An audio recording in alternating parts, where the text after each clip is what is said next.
one of those, if you have pictures to say, don't say.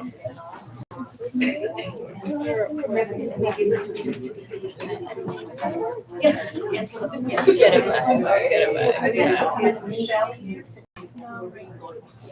Michelle not named Michelle? Like student Michelle? Yes. No. Yes. Suarez? Suarez? She said, Yeah. she said she's on her way. Oh, good. I'm just checking because like going over there and standing at that microphone, they can, you know, make you a little nervous. I'm just. Then sometimes it's too tall and sometimes it's too short. You know. All right, okay.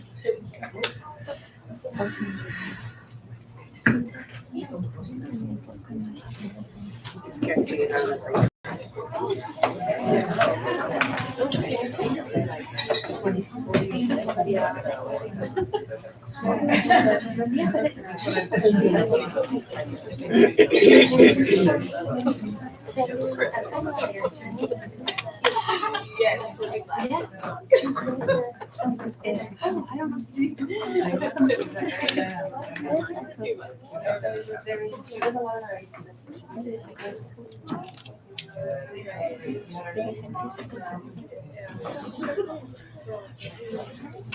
Yeah. You know what, that girl, She's not happy with the like 80 chairs, we like filled up all the auditorium, but yeah, we had quite a bit. like we've been like teachers. Probably like They've done the things. Like you just started.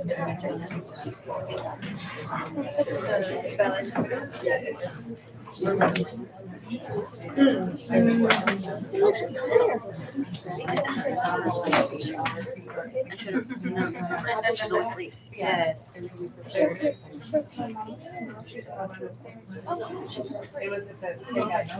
Yes, yes.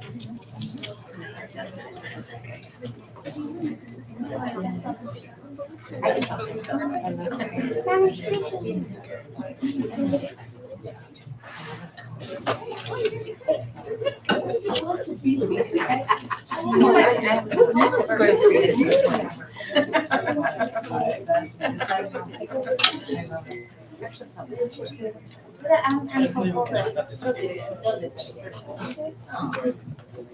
Are you seeing Michelle's here? Yeah, she's there. And your son's this month? You know how to execute these things. That's cute. It's exciting. We didn't want to set up in the front. Oh, did you? Oh, were you? I was like, where is it? Like, I wasn't talking smack about you.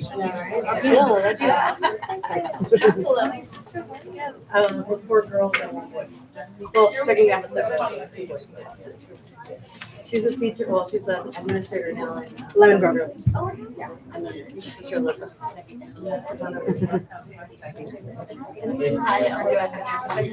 Oh, yeah. No, I haven't. Yeah.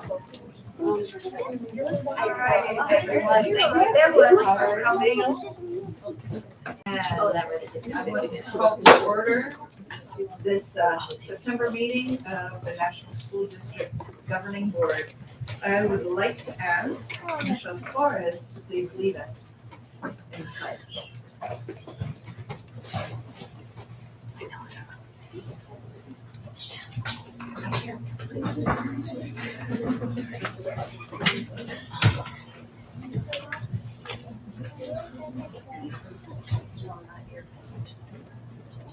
I pledge allegiance.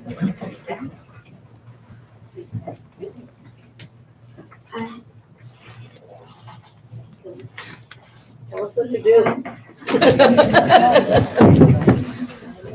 Put your right hand over your heart. Ready? Begin. I pledge allegiance to the flag of the United States of America and to the republic for which it stands, one nation, under God, indivisible, with liberty and justice for all. Thank you, you may be seated. Thank you for that. Um,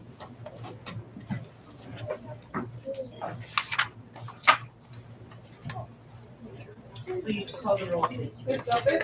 Present. Ms. Senior Castellanos? Present. Ms. Lee? Present. And Trustee Carmichael and all those are absent. Last time we were here, we began our meeting with a moment of silence because there had been a school shooting with lost lives. And today we've had another school shooting across the country. From what I had read last, there were injuries, but we had not lost anyone. But I would still like to take a moment to pause for keeping in mind those who have been impacted there. So if you would have a moment of silence.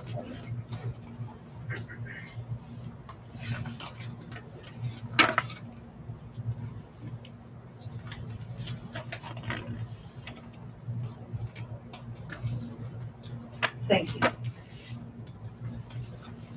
As a board, we want to honor our sister schools around the country and just remember that our students matter. Whether they're ours or sitting in front of us today or whether they're in another school somewhere else. Item 5 is presentations. And so item 5A is presentation by Lincoln Acres School students. So we'd like to welcome Principal Daniela Ruiz-Jo and your crew. Thank you so much, Julie. Good evening, Board President Gates, board members, executive cabinet. Thank you for having us here today on such a difficult day after what has happened, after such tragedy, and allowing us the opportunity to shine the light on what work is the one that really matters. And that is the work that we do with our children every day and how these amazing little humans deserve the right to be in a school that is safe, that is supported with positive behaviors and interventions, and where we can develop humans not only that are academically capable, but socially and emotionally prepared and aware, as well as problem solving. And like I tell all of my students, the most important thing of all is for us to develop kind and amazing humans. And today I have the honor here to introduce Ms. Cassandra Chavez, our school counselor, to talk to us about the Wolf Squad at Lincoln Acres.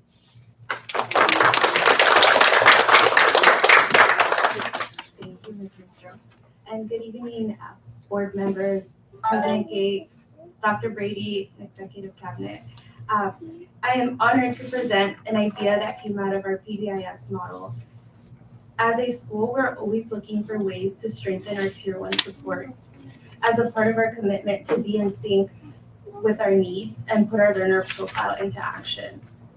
We strive to ensure we are meeting the needs of our diverse student population.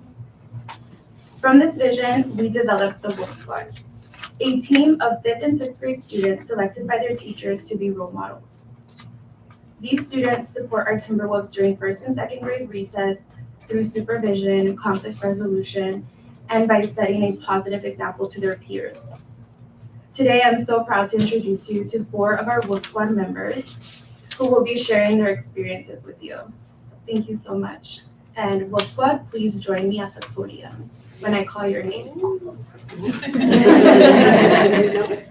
Oh, sorry, I was supposed to show you these awesome pictures. So I'll let you see our Wolf Squad members in action. They are doing such a good job just jumping into that leadership role and taking their job so seriously and really making an impact with our little ones during first and 2nd grade recess. So they're like teaming up with the campus safety assistants as well. All right, kiddos. Let me get Aubrey Pinkney over here, please. Clarissa Lopez, Hector Rodriguez, and Michelle Suarez.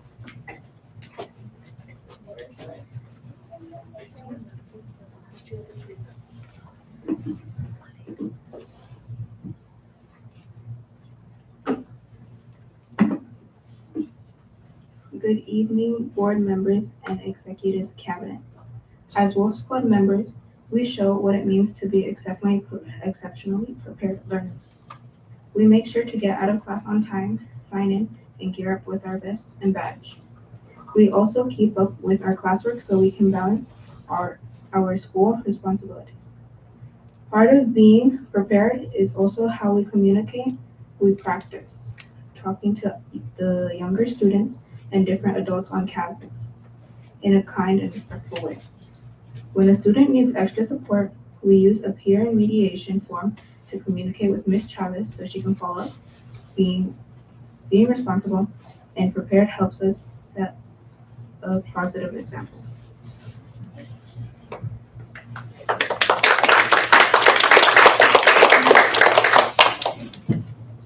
Good morning, board members and executive cabinet. The Wolf Squad is a brand new program at our school, so we are learning what it means to be innovative learners. That means having the courage to try new things even when we're not sure they will work. Sometimes our ideas are successful, and other times we learn from our mistakes and try again. We also keep an open mind. We don't take sides just because someone is our friend. Instead, we use the STEPS acronym.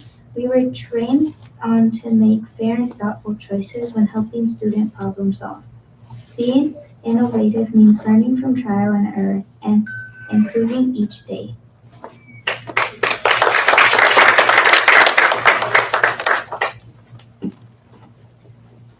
Good evening, board members and executive cabinet. I'm so excited to be part of Wolf Squad. As Wolf Squad members, we practice being compassionate learners by making sure everyone has somewhere to play at recess. One way we do this is by checking the buddy bench, where students can sit if they need a friend. We also give out wolf tickets to students who are showing our school-wide expectations, like being safe, respectful, responsible, and kind. We believe they're not mean kids, just kids who sometimes need help solving problems. Showing compassion means we care about others and help them feel included.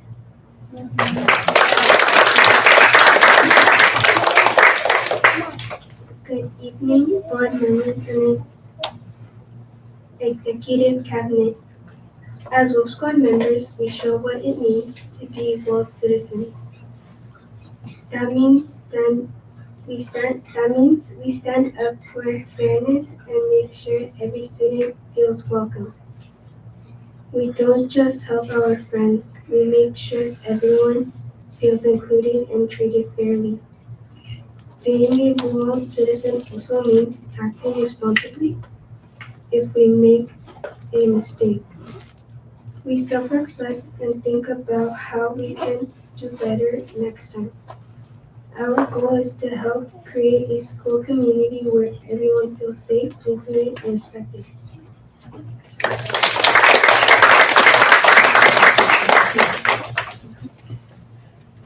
Thank you, Wolf Squad. All right, we want to close by showing you one more video. Not one more video, show you a video. Good evening, board members and executive cabinet. For us in Wolf Squad, being in SEEK means that working together with our campus supervisors, supporting younger students, and making sure everyone can enjoy recess safely. Being in SEEK also means showing the learner profile in real life, staying prepared, trying new ideas, showing compassion, and being responsible and fair. We practice these skills while helping others, and it teaches us what it really takes to be a successful team of Wolf. It's about understanding how we think, how we treat each other, and how our choices affect our whole school. Thank you, board president, board members, and executive cabinet for letting us share our work. Welcome to the Wolf Squad.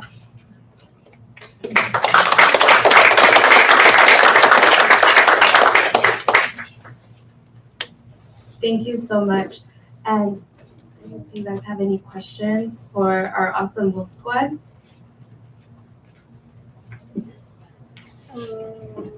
I just want to say, Wolf Squad, thank you so much for the work that you do to be role models to other students. I feel so proud of you and just so amazed by all that you do, and also thank you, staff and principal, for your leadership.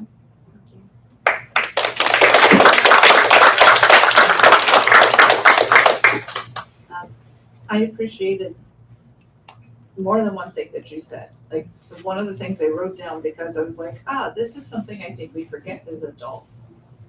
Try new things, even when you're not sure they will work.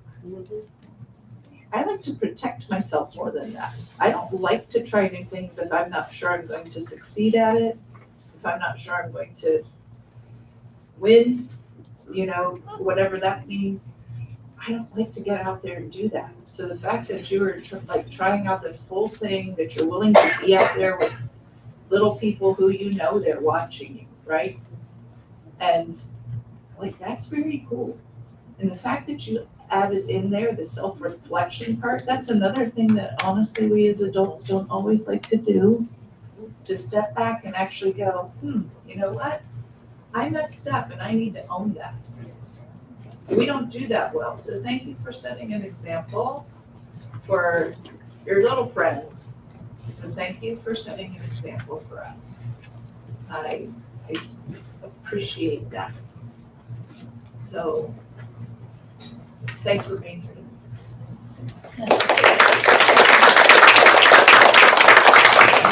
Dr. Brady.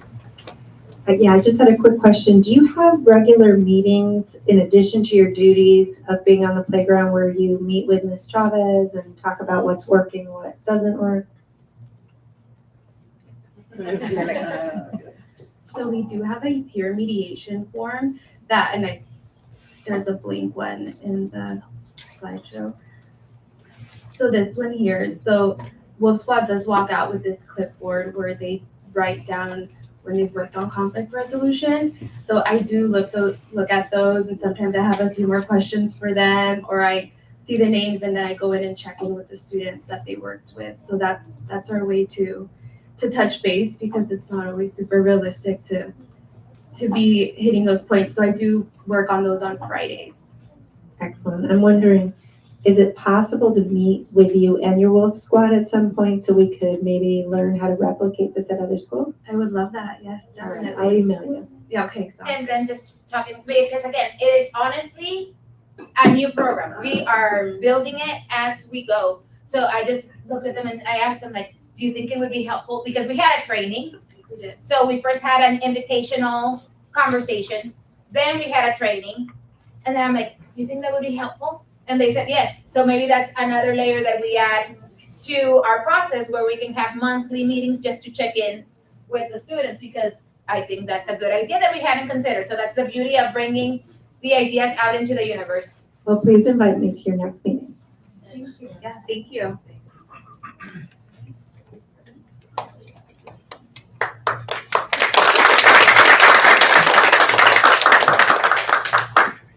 Well, I would just like to congratulate you all for your bravery of being a part of this group and the pioneer of this new committee, and hopefully we can bring this across the district. So I'd like to invite you all this way, so I'm not giving you my back. We're going to award you with a certificate and a book. And is this one of our, Matt Villapena, he is, Dr. Brady, would you like to talk about him? So one of the authors in the book that you're going to receive actually grew up in National City and went to, guess which school? Lincoln Acres. So he's a famous author now. His name is Matt Villapena. You might recognize him.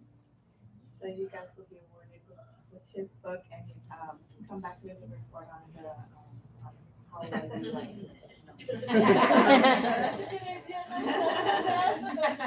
So I'm gonna read your name, and then you guys will come to the front and hang out there so we can get a picture, and your parents can take as many photos as they like, okay?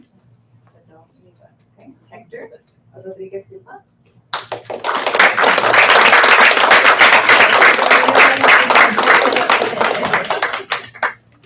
There you go. Clarissa Lopez. I'll give you a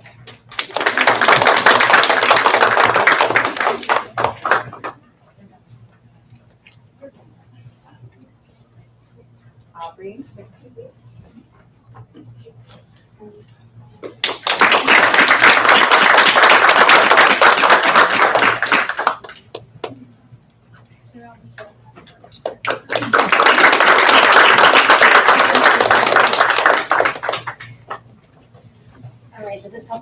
time, please hold your certificates, hold your books, and smile. Ms. Chavez, would you mind joining them? Also, and you as well. Oh, may you?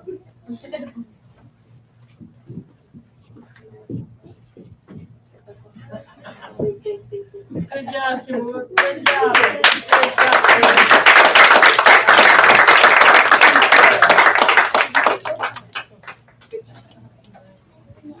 Thank you so much. Congratulations. Right.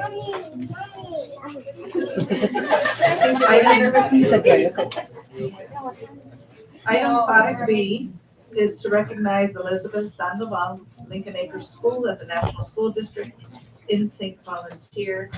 Again, Principal Reeves. Good evening, Board President Gates, board members, Executive Cabinet. Nice to see you once again.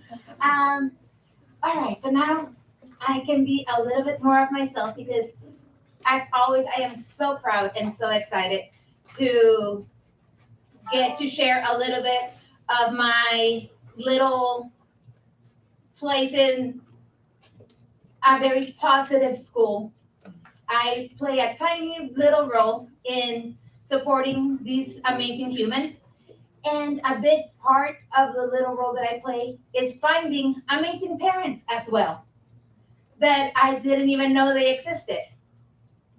Talking about being surprised. Every day in the mornings, and when Cabinet went to do our visit, they found me at the front crosswalk supporting our students cross the street safely. We have Miss Elizabeth Sandoval, who is new to our school. She has a TK friend that just joined us this year. And she came up to me and said, Ms. Ristro, I come every day and I stay until I see my child going to class. But I see you doing the crosswalk every morning and you're so busy. Can I help? Like, oh, sure. I figured, okay, I've had this happen before. I'm not gonna get my hopes too high. So I'm like, let's see if it's true. So I'm like, come on over by the office. We're gonna have a vest and a stop sign. And she showed up and she appeared. So I wish I could tell you that I have this wonderful rapport with Ms. Sandoval and that we've known each other for years. We will get there. Don't take me wrong. We will definitely get there.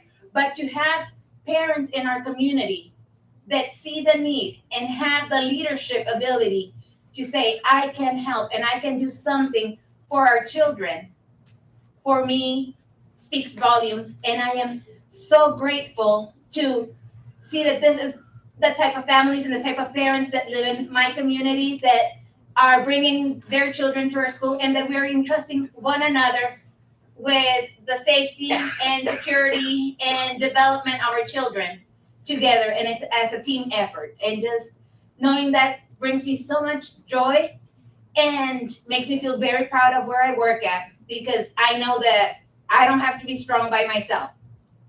I can rely on a community of people that are out there waiting to be called upon, waiting to support, waiting to help when they see the need. So Ms. Elizabeth, you brought a lot of hope, because that's one of the things I shared with our board and with Executive Cabinet. I want to get the families. I want to get that connection with the families. And you reaching out to me instead of it being the other way around. It was this breath of fresh air where I'm like, yes, we're making a difference. We're making a connection, and it's starting to happen. So you're my seed. You are my seed in that community to continue to grow. And it gives me a lot of hope, because we have a relationship, like I said during the TK orientation, we still have a relationship of 7 more years to come that I look forward to. So, Ms. Elizabeth Sandoval, thank you so much for your leadership. Thank you so much for volunteering. And thank you for becoming a valued member of our community, not only because you allow us to be part of your life through educating your child, but also by supporting all those other little humans that you get to cross and connect with in the mornings. So, small token of appreciation. And thank you so much.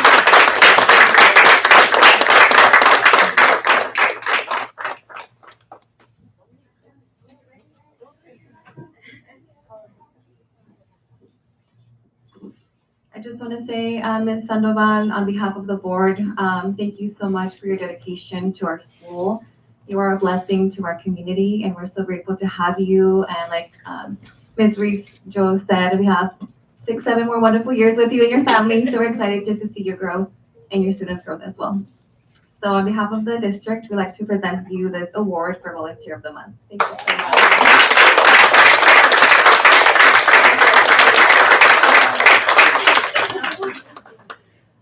What can I say? Well, I'm learning how to be a parent, and there's a lot of opinions.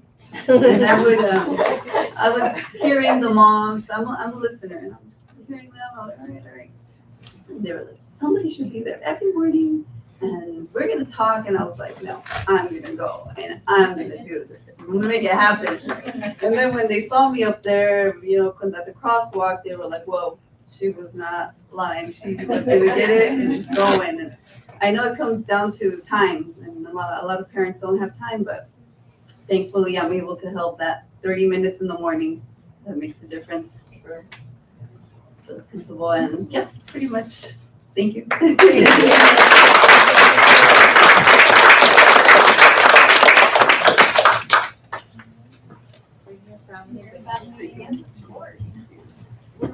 Thank you for your time as well.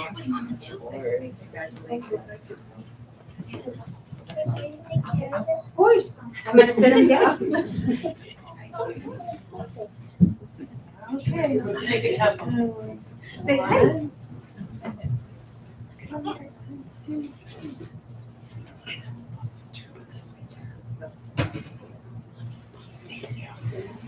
And I would say you also need an applause because you behaved so good that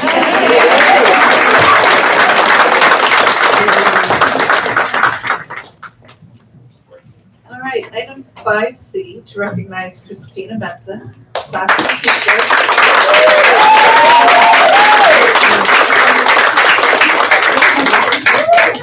Central School is National School District Employee of the Month for September 2025, and Principal Catherine Litchfield.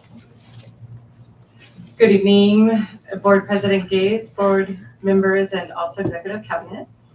We are very proud to recognize Ms. Christina Benson as our September Employee of the Month. Ms. Benson has gone above and beyond in leading impactful community-based science projects with our students. Through her work, students have engaged in hands-on lessons about stormwater pollution prevention, climate action, and sustainability. Anyone who enters her classroom or even just walks by can see students actively engaged as curious problem solvers. Her students are eager to share their findings, ask thoughtful questions, and take ownership of their learning. Ms. Benson has transformed her classroom into a haven for curiosity, a space also that promotes student agency and nurtures environmental stewardship.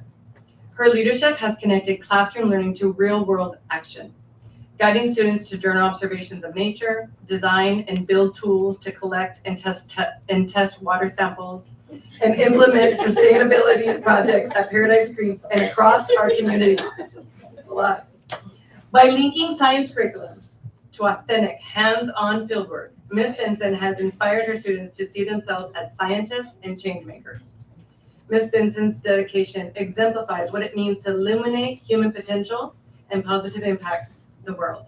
She is cultivating the next generation of great scientists, the ones who will solve the problems of tomorrow.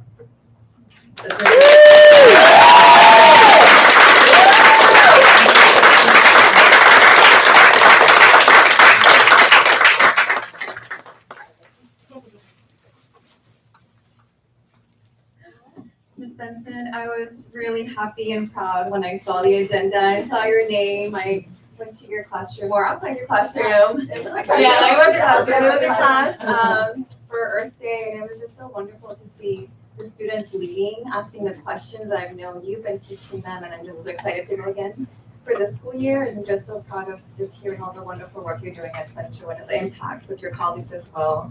So just on behalf of the district, thank you so much for being our Employee of the Month.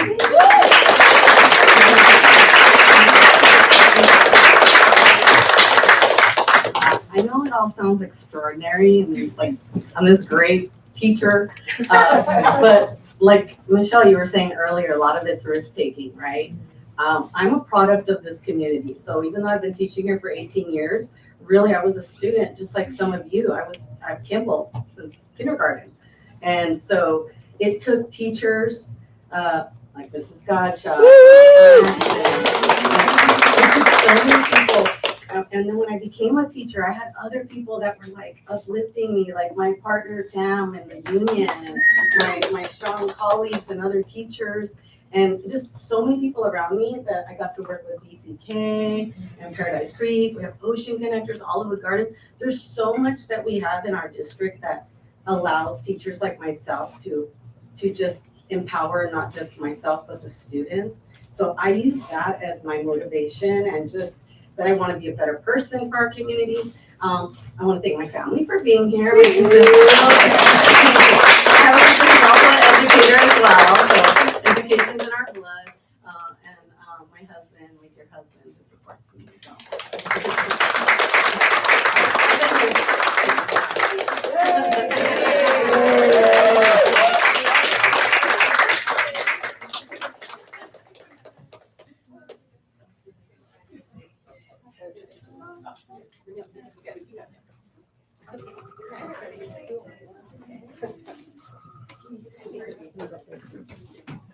Well deserved.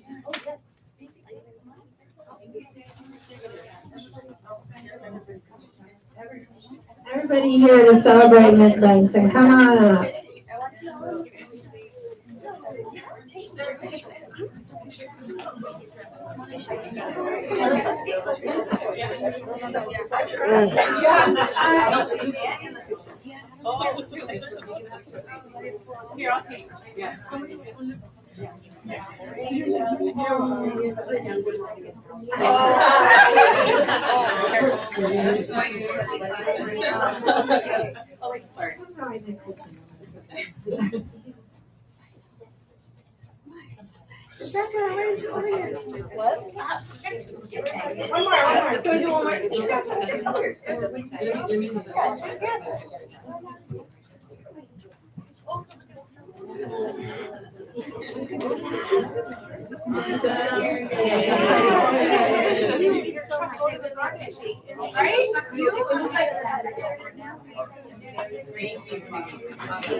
So well deserved.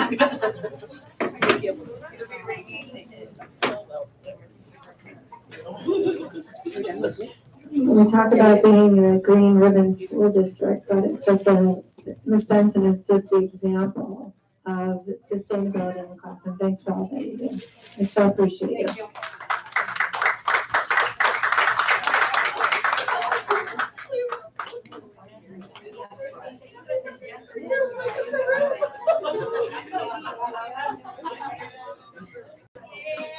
All right. Item 5G is announcements and welcome to the Your part just for that.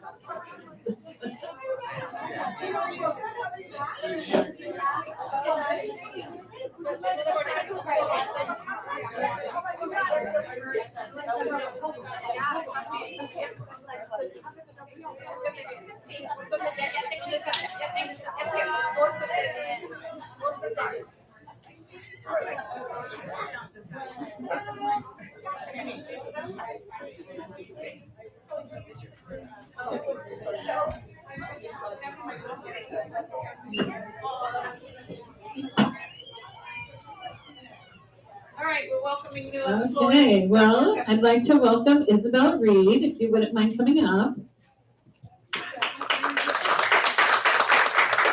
Ms. Reed has worked previously as an impact teacher with the National School District and is returning to Ira Harbison this school year. She holds a Bachelor's of Arts in Liberal Studies from San Diego State University. Welcome, Ms. Reed, to National School District.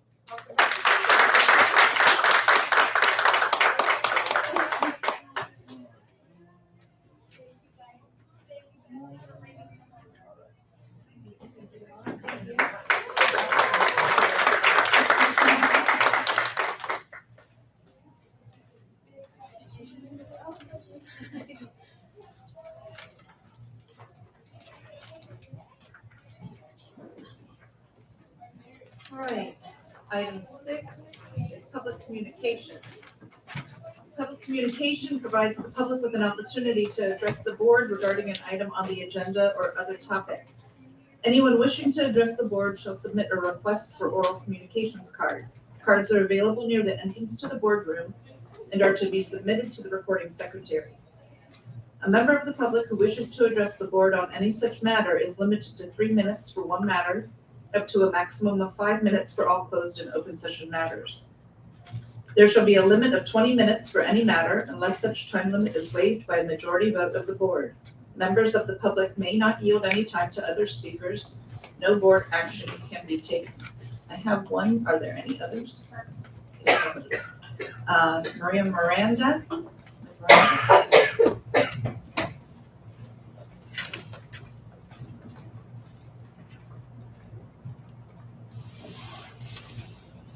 Good evening, board members and executive cabinet.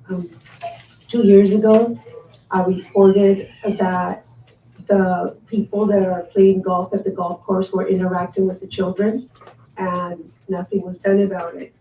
Now we have a new fencing that covered all the school except the back of the school. I ask my children every day, my daycare kids, is the back of the school covered now? And they're saying no. They're telling me now that the men are talking to the children, they're filming them, and now they're throwing golf balls as like trying to get them to be their friends. One of my students is a first grader. He reported it to his mom and to me that he's seen a few people holding a phone at the same time and filming the children. My question to you guys is the back of the school going to be covered? And that's one. Another thing, I turned in signatures for a petition for new administration at Las Palmas Elementary School. I plead to the board that you please connect with the parents. They all have each their own experiences and their own stories that they have experienced there, aside of stories that I know from my own daycare kids. People are reaching out to me, even people that already left the district. They left to another school in the same district, leaving Las Palmas because of the experiences that they've been having. I had a parent reach out to me 2 days ago, a former parent at Las Palmas, and told me that the administrator discriminated against her son that has an IEP, and she's going to be seeking legal advice. She told me to say her name, and I said I didn't feel comfortable doing that. We have to protect the children. I said what I can do is I can talk to the board members, and I could ask them, because we've been begging.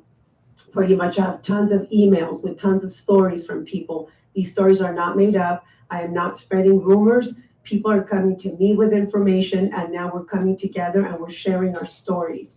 So I plead to the board members to please look at the list that I emailed to all of you, and please make some phone calls. I'm not even going to tell you who to call, because then I don't want you guys to think that I'm in cahoots and that I'm spreading any rumors that are false. Everything that we're claiming is true, and we need some serious investigation, please. I would greatly appreciate that. Thank you very much.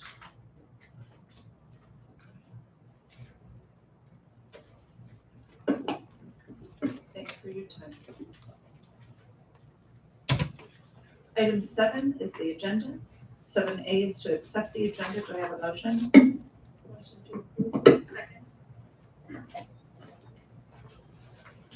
Any questions? I have a motion to approve by trustee Bencourt Castaneda, a second by trustee Lopez. Please go.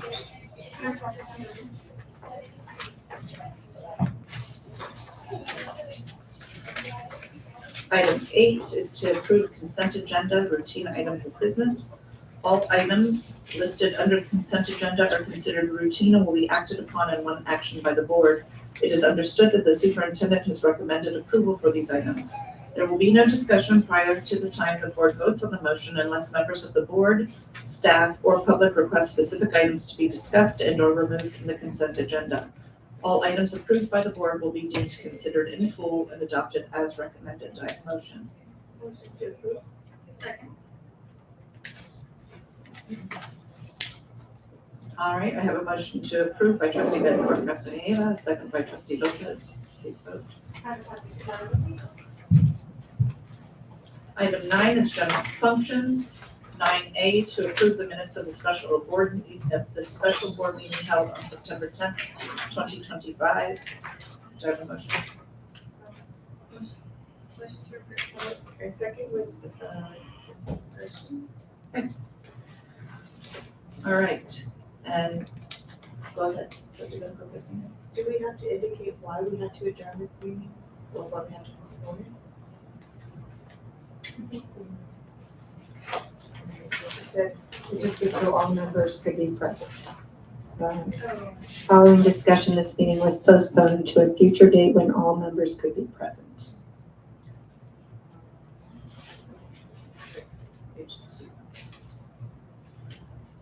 All the discussion is with future programs, sorry, just that that's it. All the discussion. Go public, put it to Facebook, because the absence. Yeah, I wanted to make sure, because it was due to the absence, it was not clear. That was, yeah, okay. That's what I wanted to make sure, because, we wanted to make sure that you're, why I didn't want the public to think and just kind of feel. Okay. My apologies. Thank you. All right, I have a motion to approve by trustee Lopez and a second by trustee Bettencourt. Castellano, please vote. Item 10, educational services. Item 10A, report on National School District's Expanded Learning Opportunities Program. Dr. Killian.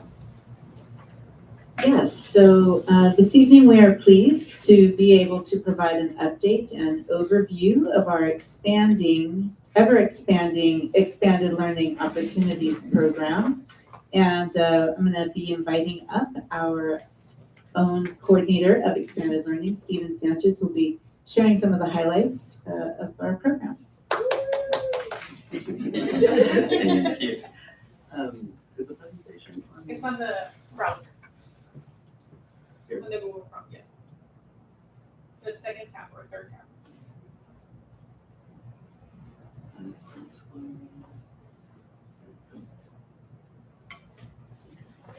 Well, good evening, Madam President, members of the Governing Board, Dr. Brady, and Executive Cabinet.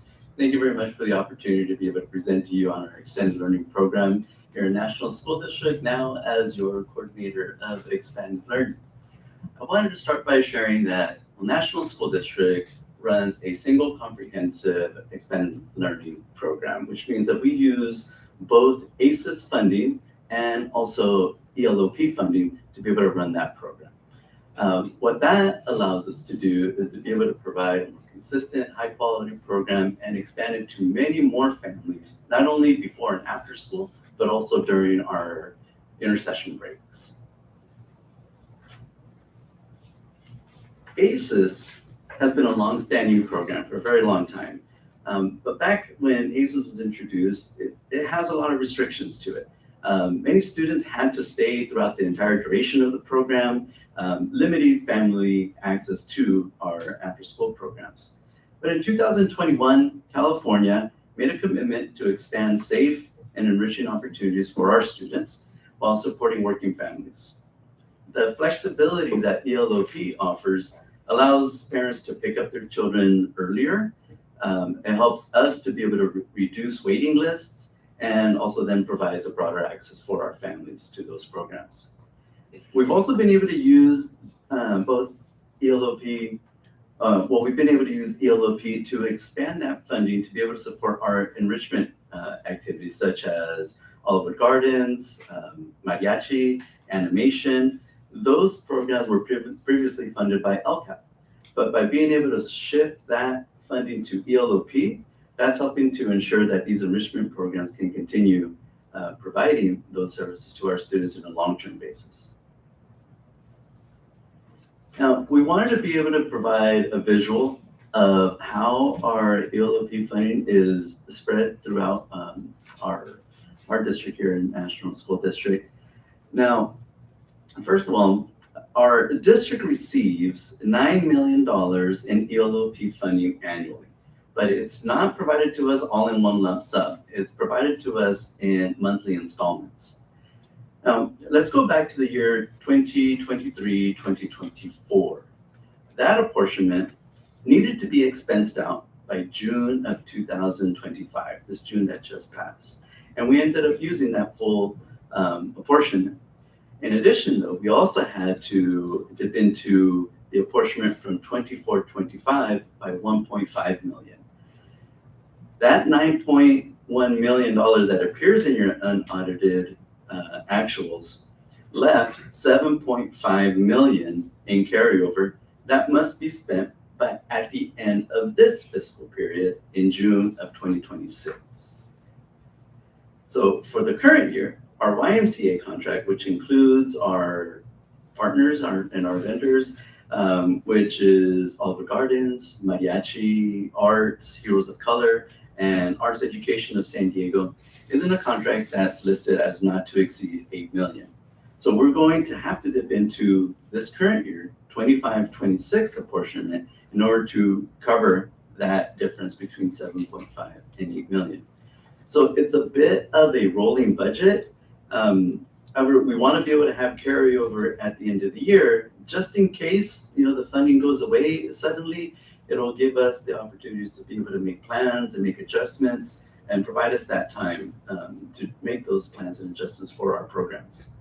But as the board is aware, you also know that ELOP has been used to support the construction programs of our playgrounds and our fields.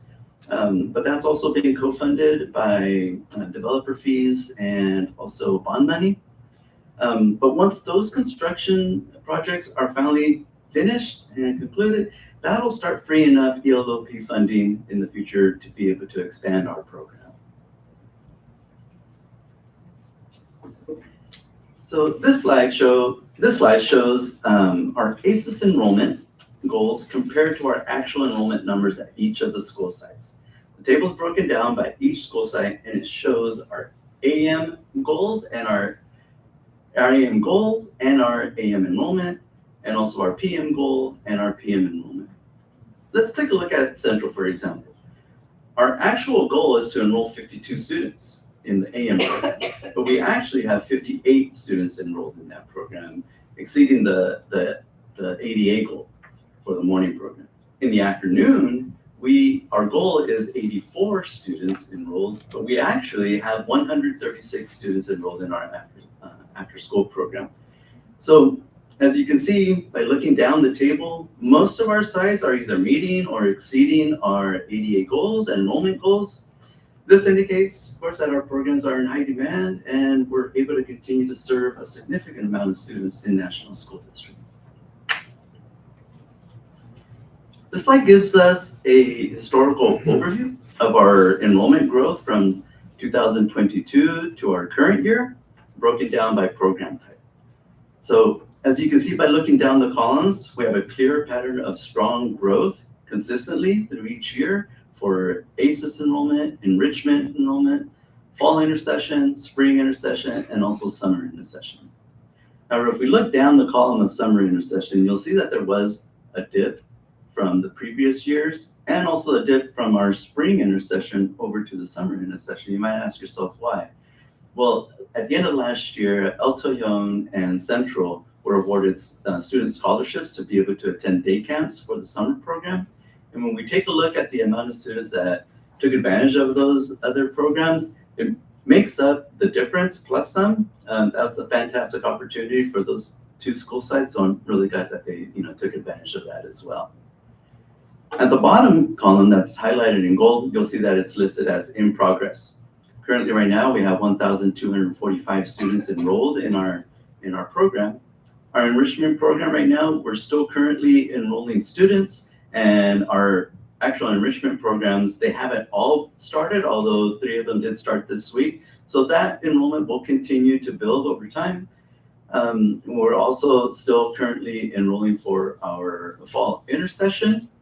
We have in a slide that's coming up, I'll talk a little bit more about fall intercession, but we still have space to continue to enroll, and we feel confident that these numbers will continue to climb right after fall break when all of our enrichment programs are fully implemented.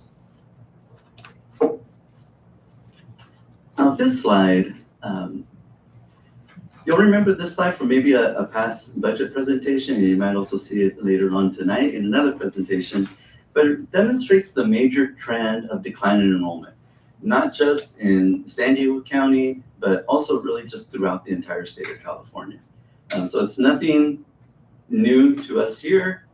We've been seeing that exact same trend here in National School District dating back to when I first started in our district.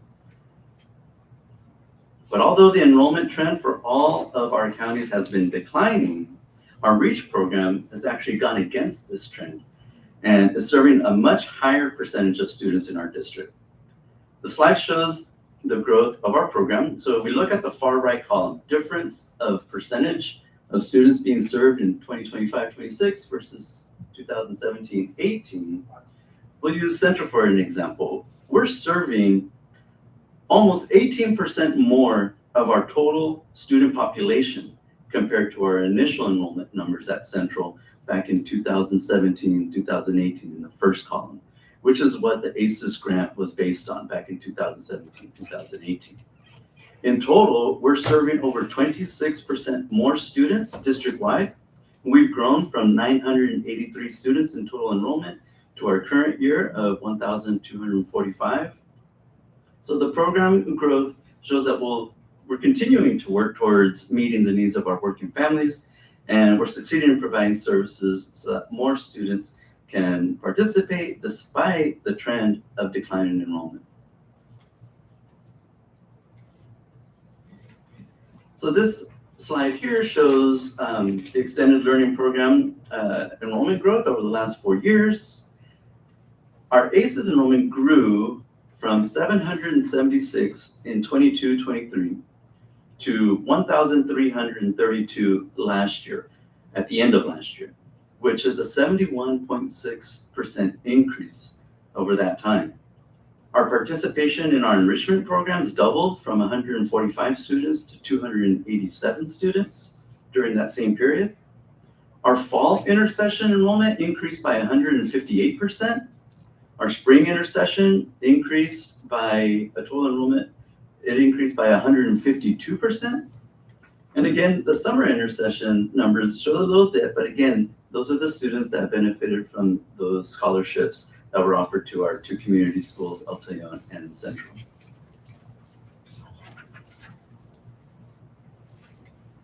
So how are students selected to participate?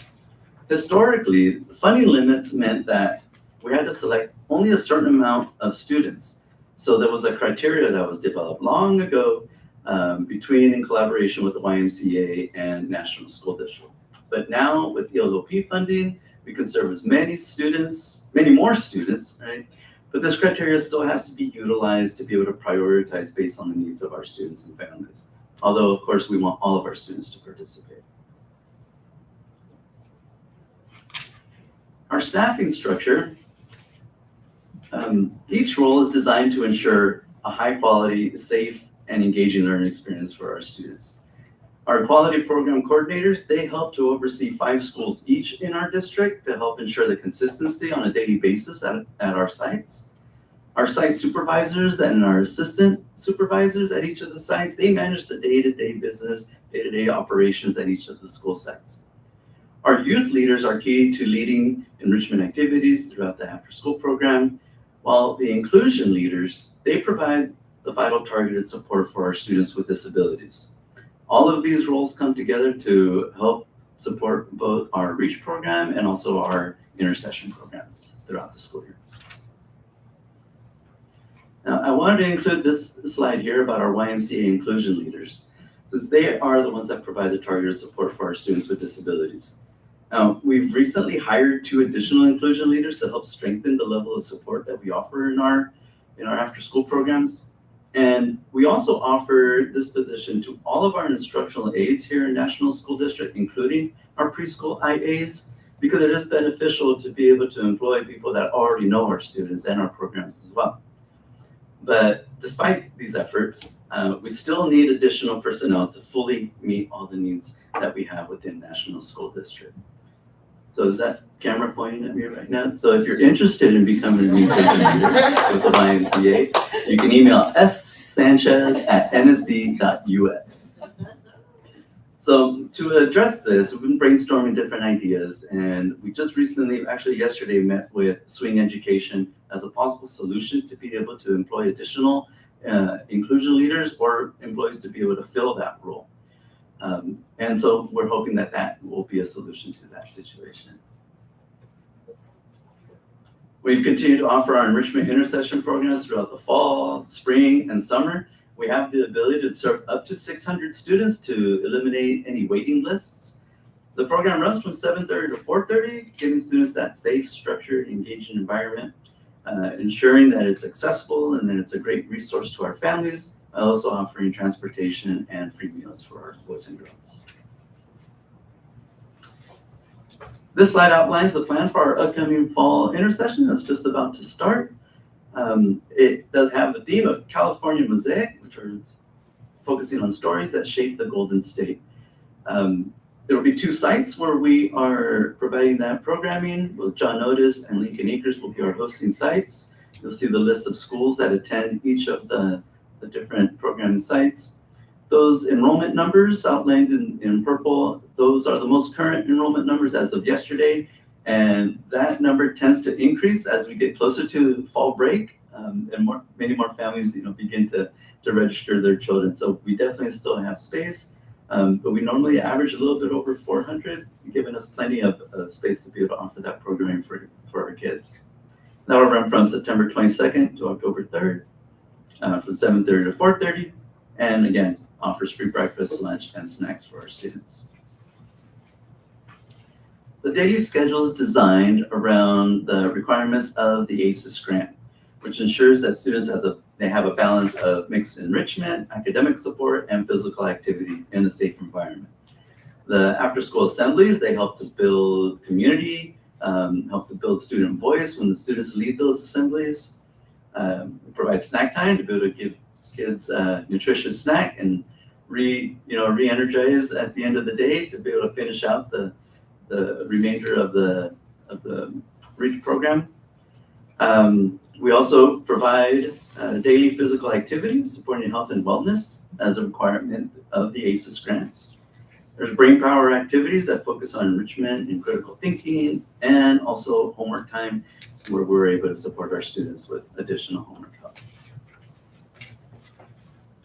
Now, our enrichment activity, this is all the great stuff also, right, that happens in our after-school program. Our mariachi program has been a long-standing tradition here in National School District, dating back 20 years ago when I was able to perform with them at a winter performance. I played trumpet myself, and I wish we had a program like this when I was a kid. The program teaches students how to play traditional mariachi instruments, but they start with learning how to play the recorder and learning how to read music first. Students get to perform at special events for their families, including like the winter performance, the end of the year performance, and they've also had the opportunity to perform for the California Association of Latino Superintendents and Administrators, proudly representing the National School District. Mr. Sanchez, when you said you performed with them, I thought you were going to say something else. I'm sorry? When you said you performed with them, I thought you were going to say something else. Oh, no. I know. You said you were going to be sang with them. No. Didn't I do specialty too? No, just my trumpet. Yeah. You failed to include that. We know that. Our ARCH program, which stands for Reason to Survive, it combines artistic expression with also a focus on social emotional learning. Students are taught by professional artists, allowing them to explore their own creativity in a structured environment. And we also have been able to host family art nights. These events help to encourage students to work on art projects alongside with their parents. As you can see there in that picture, the picture of 2 fathers that took the time to come out and work on an art project with their children in the evening. Our Olive Gardens Hydroponic and Cooking Club introduces students to the innovative form of farming that is reshaping really how we grow food. Hydroponics is a method of growing plants in nutrient-rich water without the use of soil. It really is a method that's incredibly efficient because it only uses 97% less water than traditional farming, and it eliminates the need for pesticides. So students get to actually grow their produce and actually use the produce that they grow, harvest that, and use it in cooking activities. So it's a great way to combine science, healthy living, and also life skills.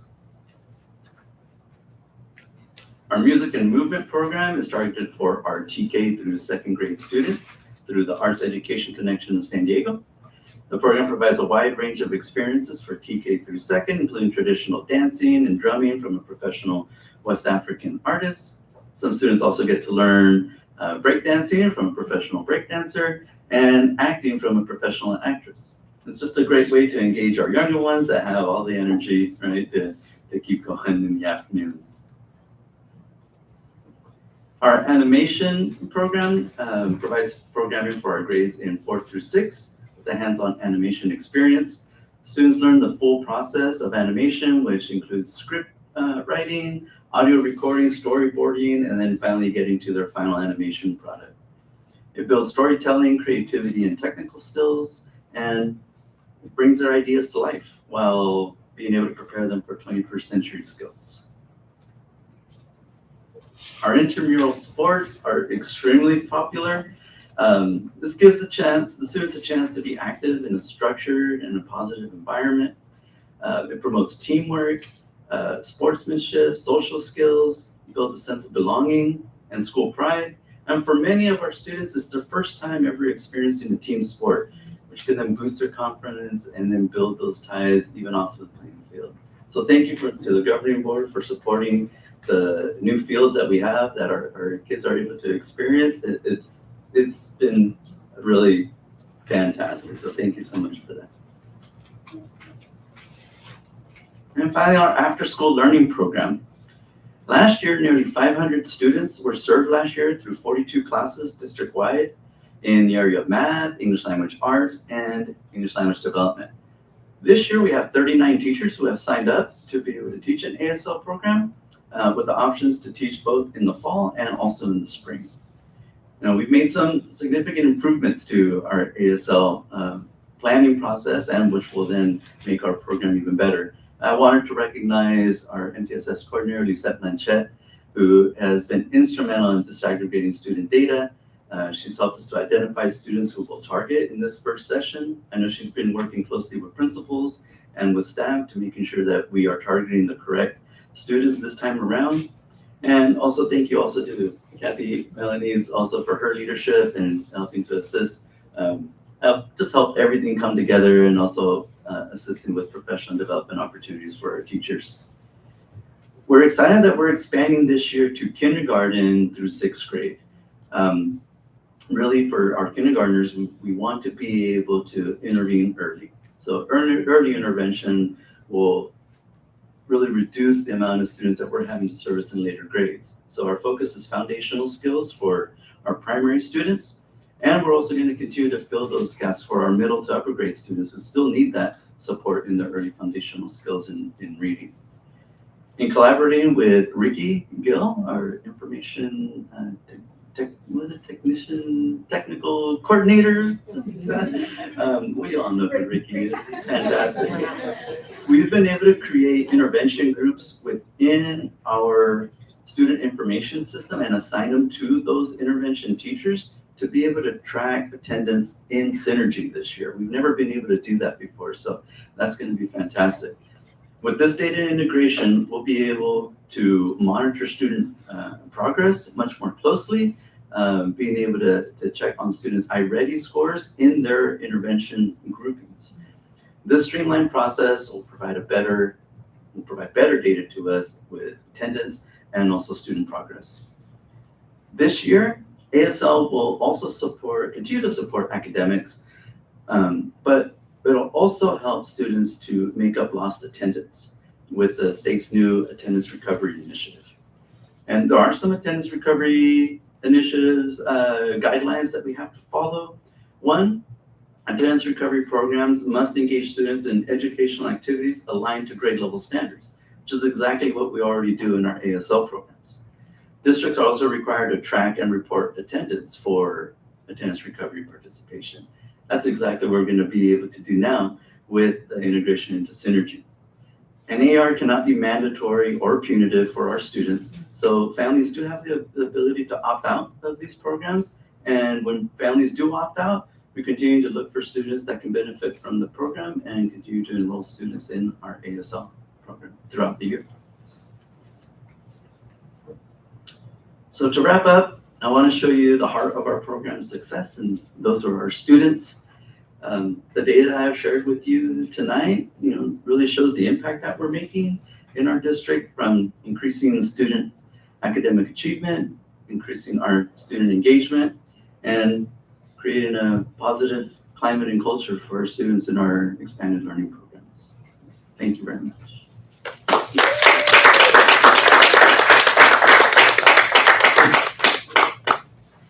Trustee Lopez. Thank you, Mr. Sanchez, for the presentation today, and just sharing the program and the numbers. I think was important for us to hear.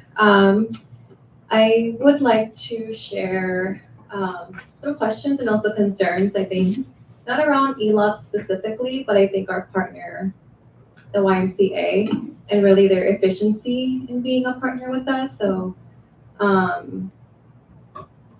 kind of want to hear your thoughts about that. How have you seen, as the staff leading this program, how has your work been with them as a service provider?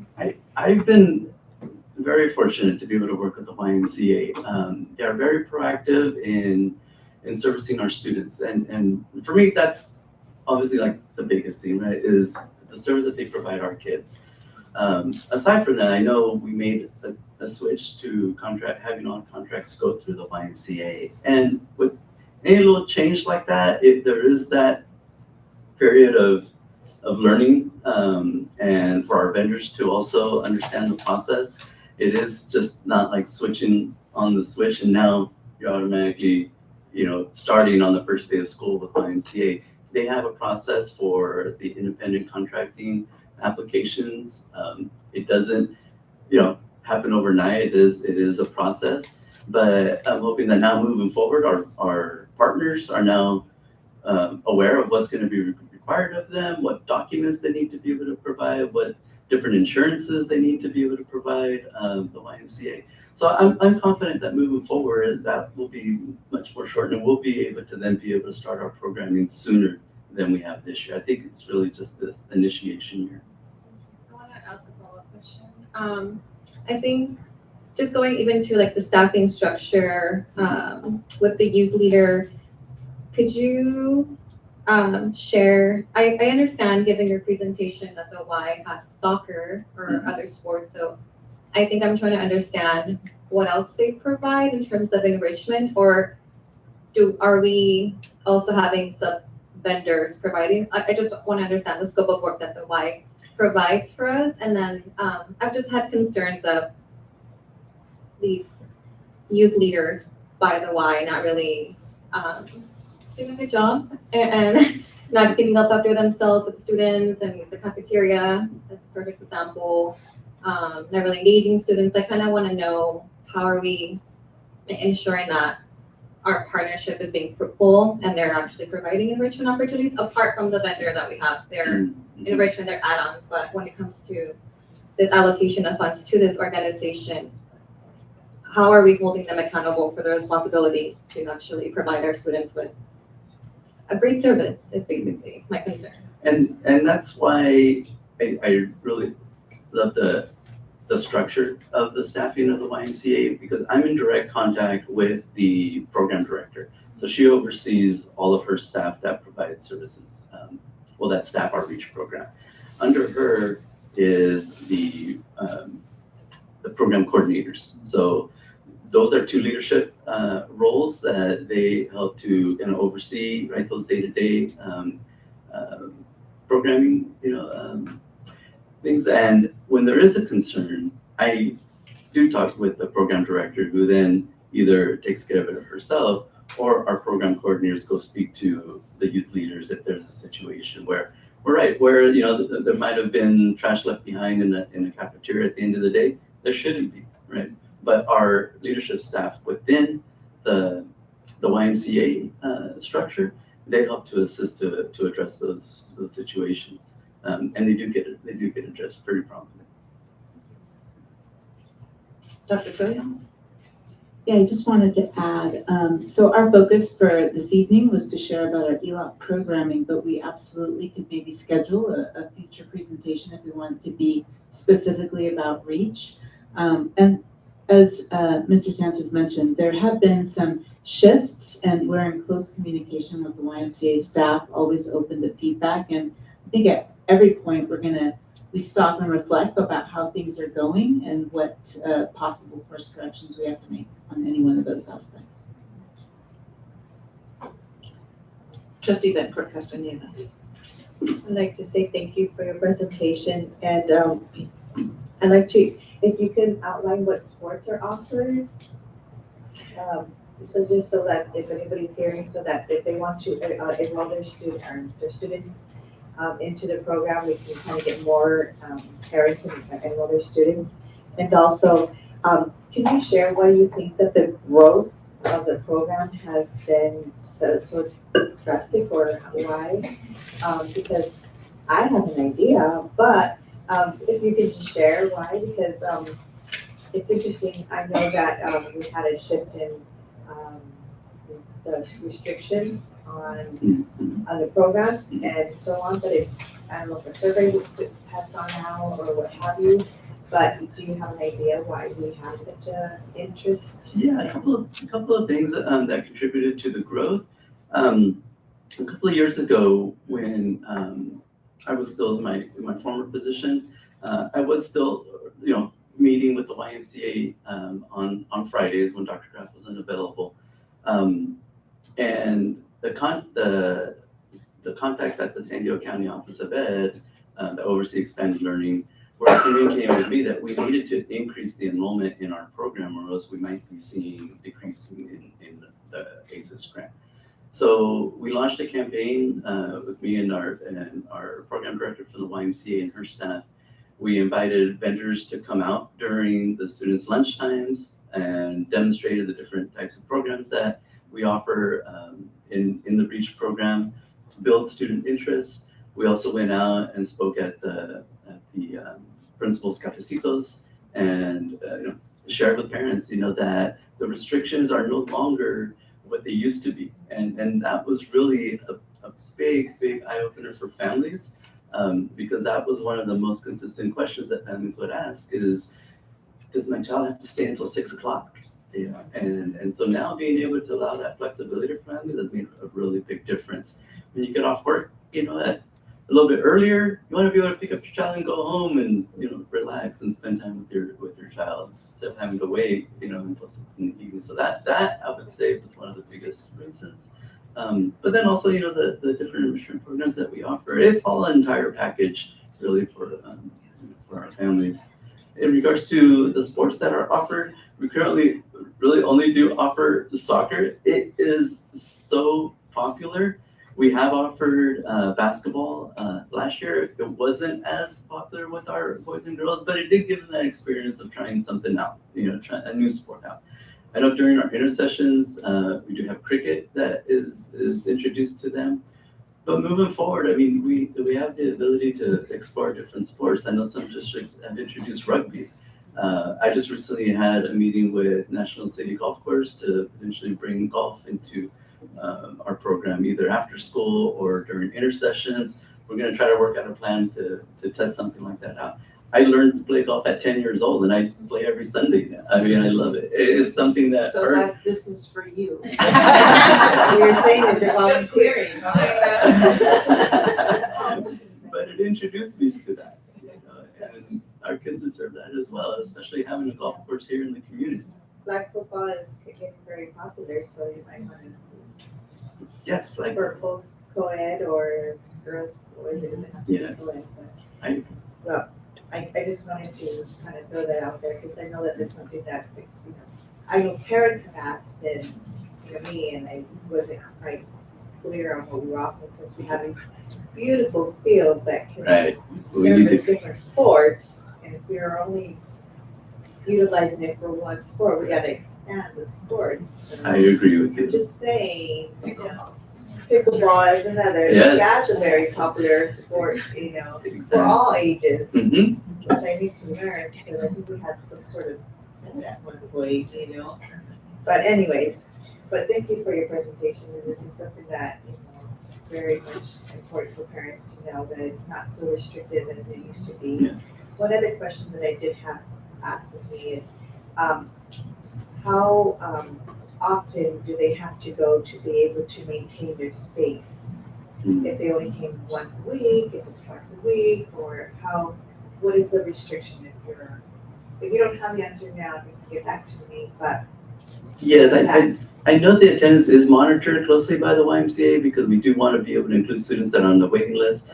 But I believe that even if you are attending, 1 to 2 days a week, that is still okay, because families may need it only, a couple of days a week.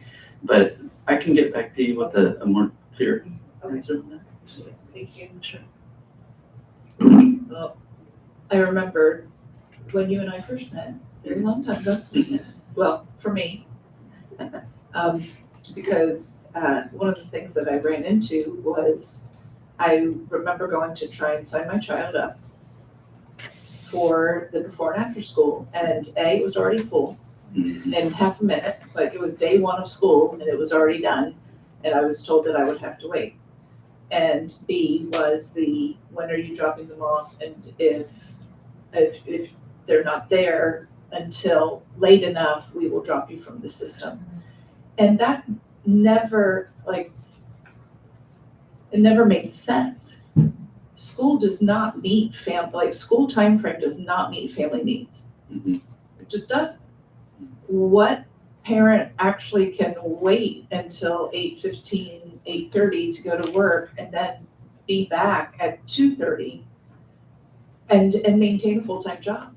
And so I remember being extremely frustrated that this was not going to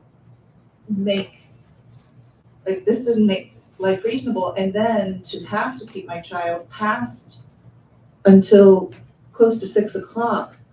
I actually liked my kids and I wanted them to be able to come home so I could see what was going on in their lives and not have it be that I had.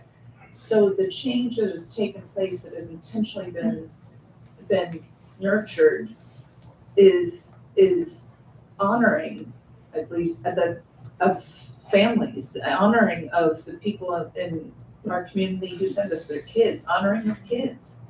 And I feel like some of the continued rise also is, in numbers, is saying we have had this need and you're finally giving us that opportunity to meet it. So I'm very thankful for the commitment. I'm very thankful for those 39 teachers who have stepped up and have seen that need and taken that on. Not everybody can. I mean, teachers also have very full lives that continue and have people to get home to. But I'm thankful for those who are able. I do have a question for intercession for information's sake. So for intercessions, these are done over our breaks. Yes.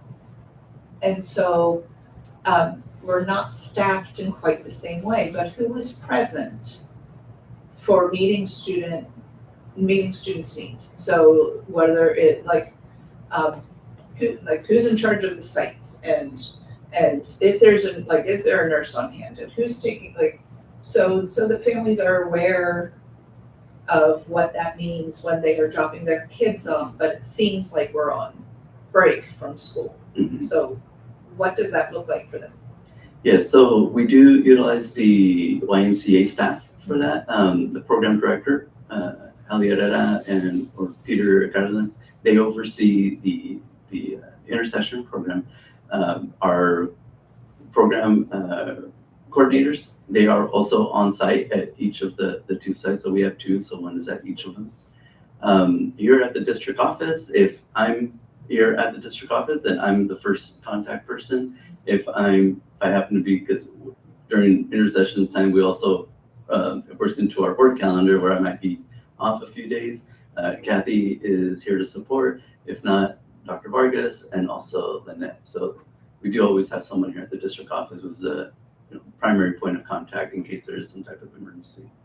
And the reminder again that all of those people have gone through all of the checklists and the vetting and all of that. They are authorized to work with their kids and like I said, just saying it out loud as a reminder to everybody. If you want your children in intercession, or if you need your children in intercession, this is the care that's the oversight that's provided, on top of the fact that I want to go to the Comic-Con Museum. That's just not good. Come on. Tell us when that day is. Yeah, so every one of the vendors has to go through that independent contractor application that we were discussing. It's a lengthy process, but yes, every vendor has to demonstrate that they're cleared by the DOJ in order to make sure that we provide safe programming for our kids. All right. Thank you very much. Thank you.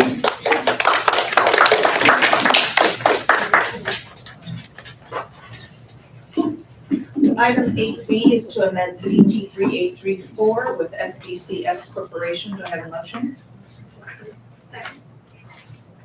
Dr. Phil. Yes, so we are asking for approval to amend this contract with SBCS Corporation, formerly known as the South Bay Community Center. And this hasn't been updated, or kind of the salary piece hasn't been updated for years, like a decade or so. So this amendment really is just in response to the increased kind of cost of living and salary related expenses in order to maintain the current staffing at the Family Resource Center.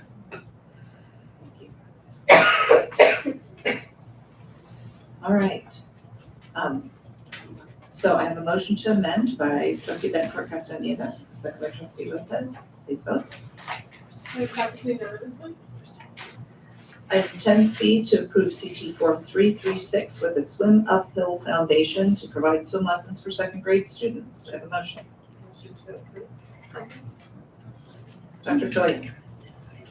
Yes, and as we've done in the past, we're bringing forward another co-funded collaborative opportunity for our students with a focus on student safety and well-being. This item is really part of an effort to provide our students with another enriching experience, but that also promotes water safety in our community.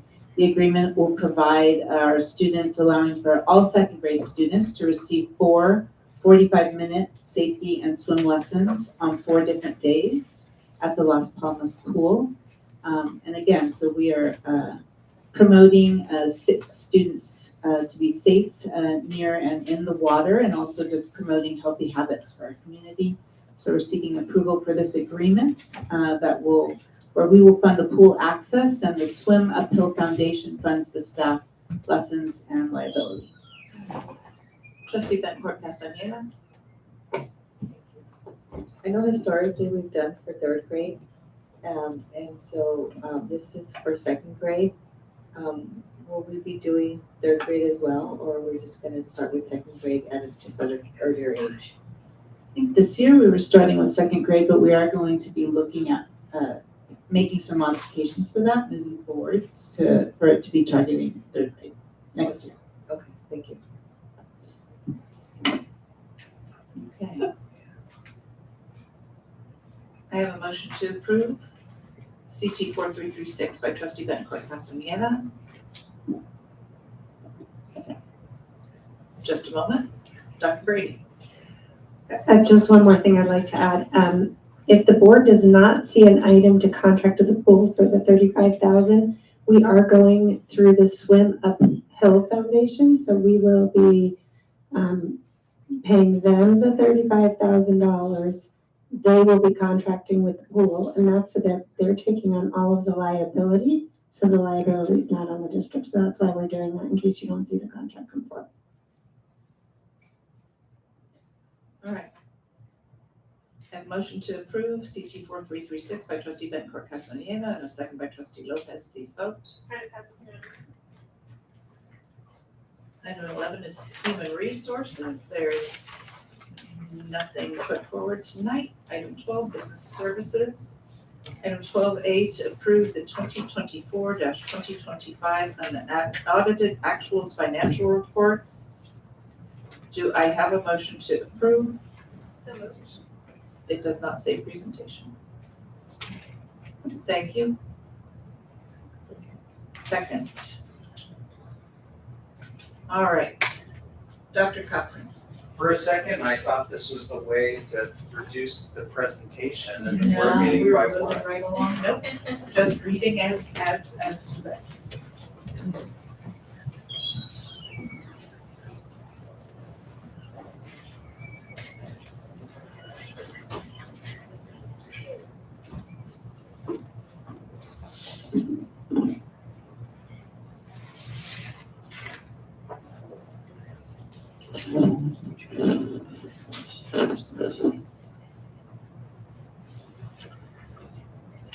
Okay, thank you very much. Good evening, Board President Gates, Board of Trustees, Dr. Brady, and Cabinet.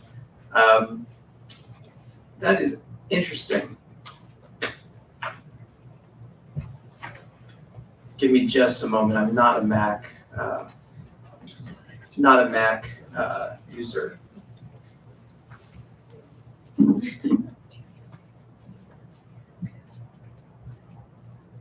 I see a slideshow. Notes, yeah, presenter view. Do you see that says presenter view?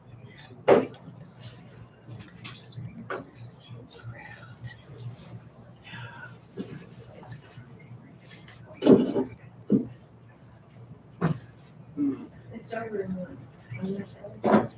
there a way we can get this information? Yeah. Yeah. Yeah. Like under file for the.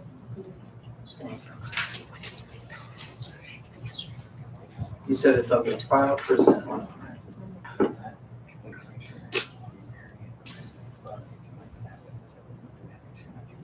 Well, you know what? I see no reason to delay further. But I had, planned to utilize some notes that I just won't use, and we'll see how it goes. So first of all, I wanted to say thank you for having me this evening. Sorry about the technical difficulty. And I'm here to present the unaudited actuals report this evening for 2024-2025. And really, truly, the purpose of the unaudited actuals report is for us to provide you with where we were in June, and then again where we are in September once we've closed the books, and what the differences are between those two, and the reason why. I think it's okay. I think just leave it there, and I appreciate you though. So Ed Code specifies that governing boards on or before September 15th are going to review unaudited actuals reports for the school district and approve them. Once they're approved, then we present them to the County Office of Education to verify our mathematics and the work that we did, and then they're provided to the California Department of Education afterwards. Unaudited actuals is kind of a funny name. A couple things about this. We have in June 30th of 2024, or that month, we adopted a budget for 2024-2025. And then in December and March, the district brought you the first interim and second interim as a report sharing where we are with finances for the adopted budget that was approved in June. And then again, the cycle repeats on June of the subsequent year, and when the board approves or adopts a new budget, the prior year estimated actuals appear on the left-hand side for 24-25. At the same time that happens though, we haven't quite closed the books. That's why we call them estimated actuals. And then we go through an extensive process where we do close the fiscal year, open the new one. And then they're no longer estimated. We call them unaudited actuals. Following that, we will have an audit between now and December, and then in January, we'll present the board with that audit. And that's why we call them unaudited actuals. The purpose of this presentation really isn't to speak about the economy at all. However, it is a lens through which people view the budget. And so I'm just going to share a little bit about the economy. We attend regularly School Services of California presentations where they update us about the state of the economy and they update us about the state of school finance. And so there were a couple things that we learned about in our latest presentation that I was going to share with you. We did have a loss of jobs in the last few quarters. However, unemployment is holding relatively stable.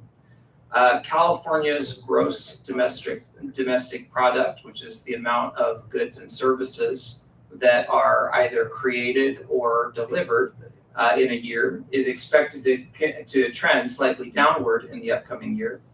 A positive thing with all the news about migration away from California that we hear is that California domestic migration to other places has subsided, and the state population is expected to increase slightly in the upcoming years.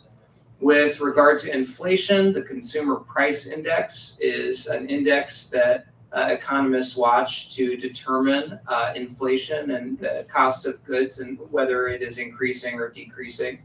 And it is expected to peak at the end of 2025, which means that some of the work that's been happening at the federal level with things like interest rates and keeping them high is reducing the price of goods, or rather the inflation of goods. And so finally, housing. With the crisis that's happened in LA with the fires and the difficulty to build in California, housing remains tight. And of course, that's important because our families who would be buying homes and raising children continue to have struggles in terms of having available housing supply to reach. So a little bit more, there are three taxes that contribute primarily to the state budget. One is the personal income tax, and you see that it's projected in 2026 to hold steady. At the same time, though, again, as a result of the fires, the deadline to file personal income tax in LA County, which is the largest tax-paying contributor to the state budget, was delayed until October. So the state really won't know fully their financial picture from taxation in the county of the county of Los Angeles until next month in October. Also, sales and use tax. You'll see that sales and use tax will likely escalate slightly. But that corporation tax is expected to have a significant decrease in this upcoming year. And all of that kind of contributes to this picture, and you'll see at the bottom 23, 24, 24, 25, and 25, 26. And especially in 25, 26, you see that when the governor envisioned his original budget, where it says governor's budget back in January, he envisioned it much higher than what ended up materializing in the May revise or the state's enacted budget. And so as a result of those decreases downward, we've seen some decreases downward as well in terms of funding that we were expecting. However, even with some of this news that swirls, and especially it generates lots of headlines in the media, really the summary of the sentiment in the state is that with regard to school finance, we should be cautiously optimistic about the news that we're currently seeing in the state of funding in California. Optimistic because even with all of this, we have strong funding still. It's not a disaster by any means. But at the same time, cautious because adjustments at the state level will require for us to make plans and to adjust them as well. One other item is student enrollment. It is not a national city issue. All across the state, we have declines in student enrollment. This particular trend, much like the one that Mr. Sanchez showed you when doing the ELAP presentation, you'll see that that green line represents the decreases that we would see as a state. if TK was not included, but however, the orange dotted line shows how the introduction of universal TK has actually caused a significant buoyancy in our enrollment that we experience in our district as well. And then across the state, they're looking at about a 1% decline in enrollment year over year for the next 10 years because of that help of being able to support transitional kindergarten students. And also, the research says that early intervention and early learning is, the best preparation for mastery in later grades. So it's great for a lot of reasons. With respect to enrollment and actual ADA and funded ADA, you'll see that just like California, our school district does also continue to have decreases in enrollment. At the same time, however, we see some really positive things with our enrollment. That number in 2024-25 that says 4,030 was the number that our enrollment approached at the end of the year. But at the beginning of the year, we were a good 130 students, below that at that time. Similarly, if you look at where we are, you'll see it looks like a decline with 3,833. However, we typically will gain another 50, 75, or 100 students between now and the end of the year. And so the picture, even though it will continue to be a trend downwards, appears better than, will be better most likely than what it appears here. The other thing that I would add is you'll see that there were a lot of years where in that green line, our funded ADA was higher than our enrollment and actual ADA, and that's because we're funded on a 3-year prior average. And so because we're funded on a 3-year prior average, some of those prior years were raising our funded ADA to be higher than even what we were enrolled. But you'll see that transition with the steep drop and where we've now kind of normalized out, you'll see that our funded ADA is starting to settle right between our enrollment and our actual ADA, which makes sense. So one last thing I'll add is then when we look at our revenue by year, you'll see that a large factor of where we are with our budget at this moment in time relates to funding that we received as a part of the pandemic and the pandemic recovery. And you'll see that in 21, 22, 22, 23, and 23, 24, we had significant COLAs that the district realized, and you can see the funding that accompanied it.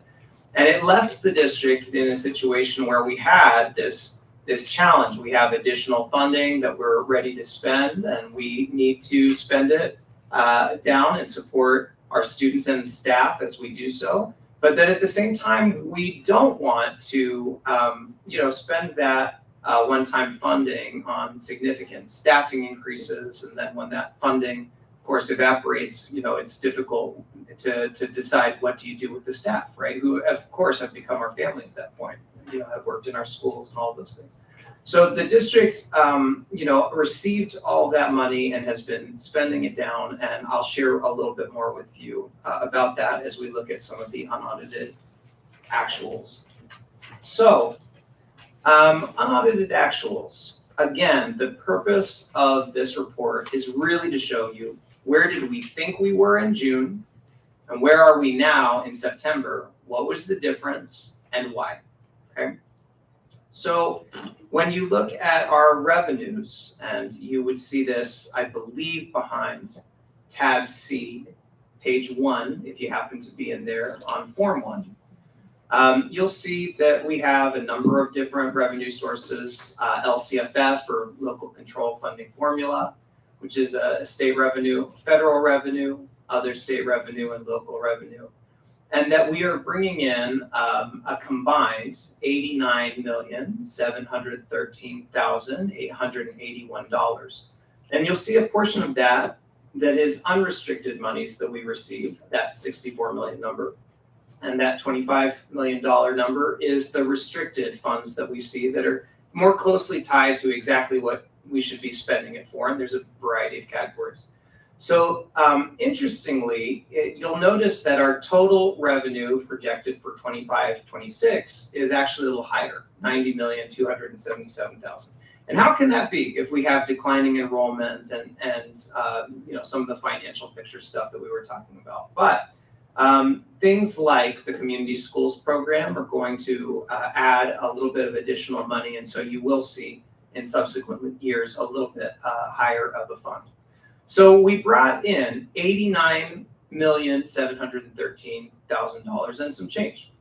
And here were our expenditures. And again, you can see our expenses for our salaries, our employee salaries and benefits, our books and supplies, services and other operating agreements, and capital outlay and other outgo. And you'll notice that our expenditures, of course, were in the $109,655,186 range.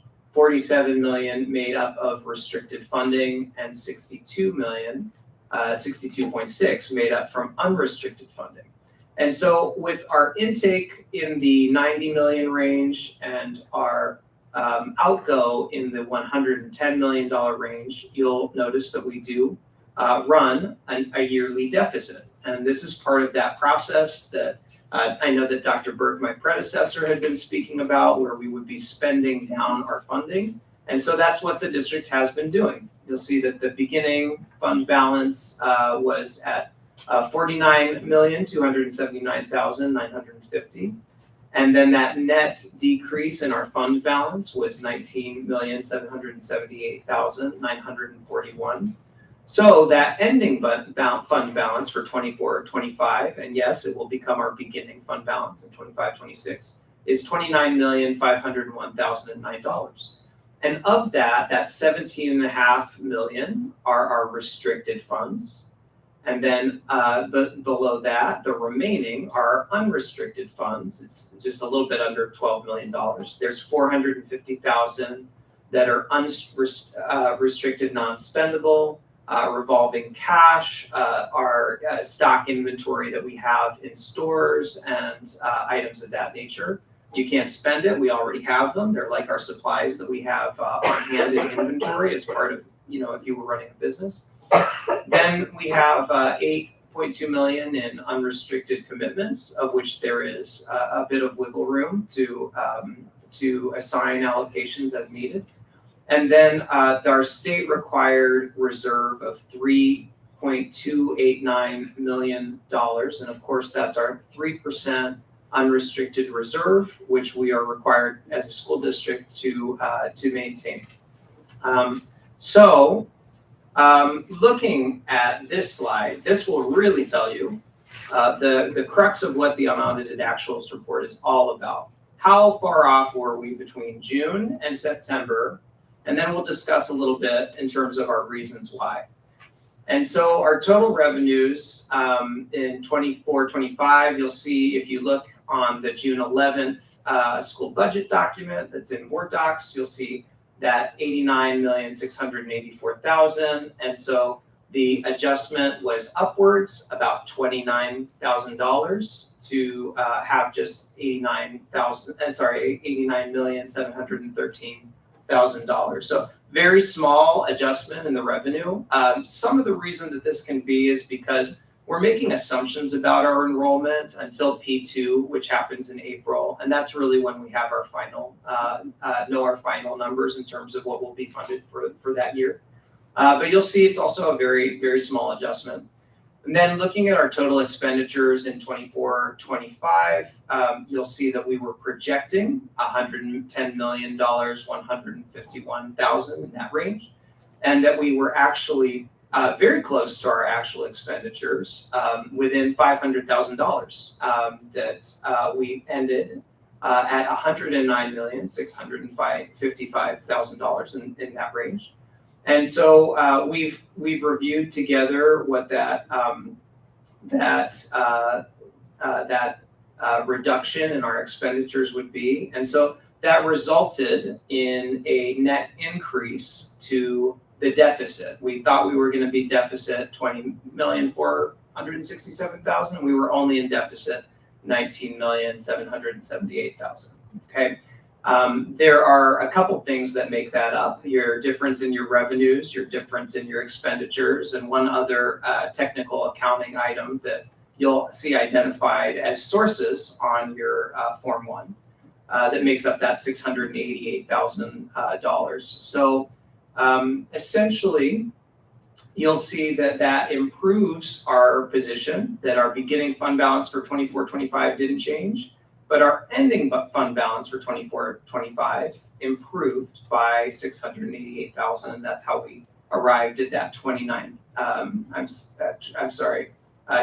million, and that's how we arrived at our $29,501,009. So I hope that that explains a little bit about where we were in June and where we were in September. The summary is we were very, very close.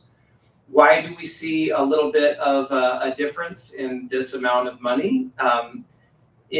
Sometimes you can take a look at a budget and you can really say, oh, it was these major things.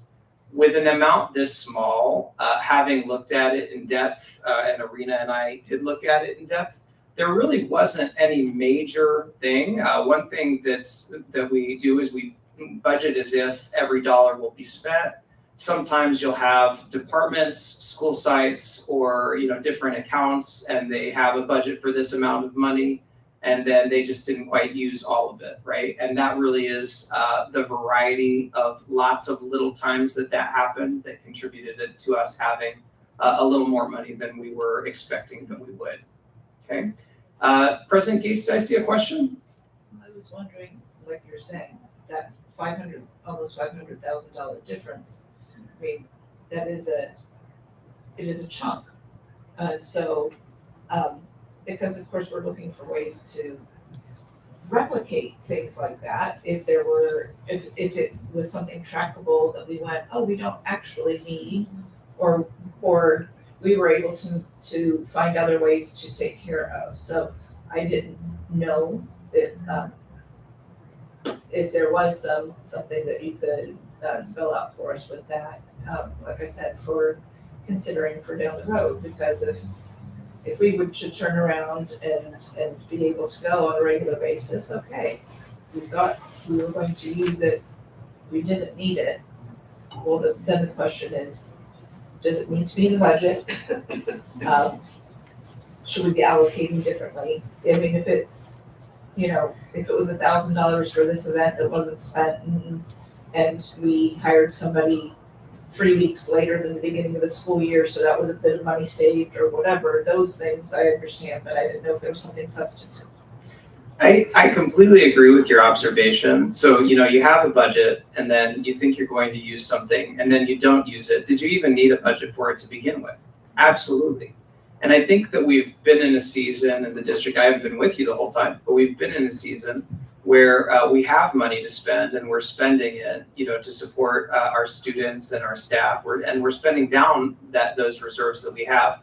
But there's definitely going to be a moment where we need to right size our budget, and we're going to try to do that as much as we can when we talk about things like materials, supplies, services, other operating expenses, and looking exactly at your suggestion of each department reviewing how did they spend those funds and do they really need them. That is absolutely the hard work that needs to be done. You're right. So what we intend to do is exactly that. But when it comes back to why did we have these changes, it really wasn't anything significant. It was lots of little things just exactly like that.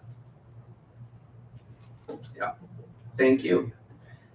There are a few other funds that we have, of course, and I won't highlight all of them, especially since I know that you are well aware of them, but you will find them tabbed in your binders, I believe, between D and M, these 10 funds that we also have access to as a district. And I'll just highlight a few. Of course, cafeteria special revenue fund with a fund balance of $4 million. That's all of the cafeteria, child nutrition expenses. They run almost as a separate entity on their own in that fund.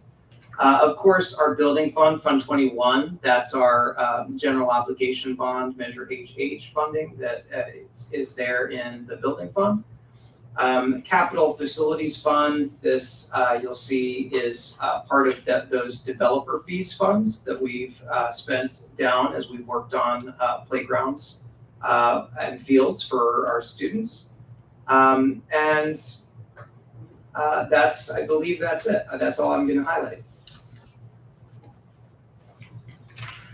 And so we have been in touch with San Diego County Office of Ed as we've been working to prepare and complete and submit our unaudited actual report. And they shared with us, as they do, it's something they share with all districts and very common. And in fact, was even here in this presentation last year, so I'm sure you've seen it before, that our budget is approved, but that in subsequent financial years, we will need to right-size our budget and bring our spending into a level that's nearer our revenues so that we are not deficit spending. If you look at that graph over there, you see that that red line represents our required reserve of our unrestricted fund at 3% of our operating budget. But you'll also see that that blue line is our reserve, and it's quite a bit of money still now at $29,500,000. And of course, our unrestricted reserve sitting at that $11,981,000, that $12 million is significantly less. And so that required reserve applies to our unrestricted dollars. So as we look at the work that we're going to be doing this year and right-sizing that budget is ensuring that those one-time expenses that we were spending down don't repeat, right? You know, they were one-time expenses that we've used to support students and staff. We want to make sure that they're not repeating into this current year so that we can return to a spending that's at a normal level and appropriate to how much revenues we're receiving. Are there any questions about this? The only thing that I would add is that the county office referenced a resolution that that the board made, I believe last year, regarding budget reduction of about $800,000 in fiscal year 26-27 and $2 million in fiscal year 27-28 to maintain the minimum required reserve levels. And so we will be bringing forth more specifically what those reductions would be to our first interim report, and that will also be submitted to the county. Okay. So a couple of things. Where are we in the cycle and what are our next steps? We will submit our unaudited actuals to the County Office of Ed, and then our auditors will complete their review of our financials in the upcoming months. And we will also be reviewing our existing budget and potential solutions that we have, and ensuring that that spending deficit that we had in a past year doesn't continue. And additionally, the first interim of the 25-26 budget will be presented to you all in December. And the comprehensive audit that's going to be happening between now and December will be presented in January. And I would just like to thank our team, especially Irina Coward, our Director of Finance, who's here with us tonight and worked exceptionally tirelessly to ensure that our accounting was accurate and submitted on time and available. So I just wanted to say thank you so much, Irina, for all your support. And at this time, trustees, I'll entertain any questions that you have. Trustee Lopez. Thank you, Dr. Cochran and Irina, for all the work that you do. I do have a question on tab C, page 8, in the books and supplies. Could you speak about why the actual is higher than the budget? Am I reading that correctly? You know what, Ms. Lopez, let me grab my binder that's sitting right there on that desk. Yes, page 8 for letter C. And the difference in the column 4,200 is negative 45.3. So was that an increase? And I'm trying to understand that.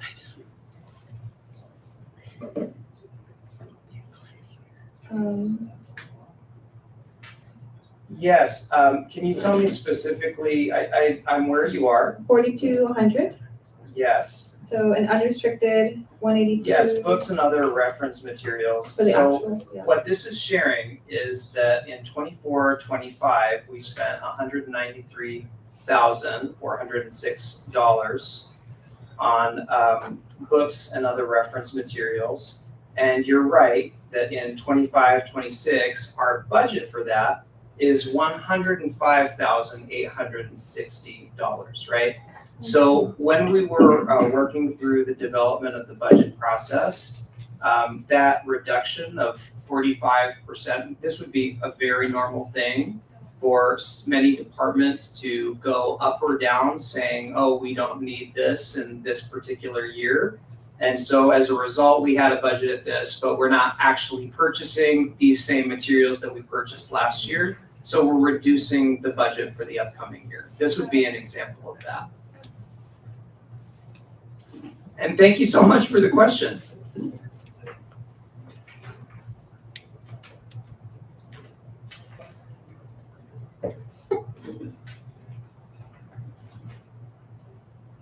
Yeah, I have looked at the books and supplies as well, Trustee Lopez, because I'm always wondering that, like, how are we making sure from year to year, from adoption to adoption, that we are taking care of and planning out for whatever needs that comes in conjunction with consultation.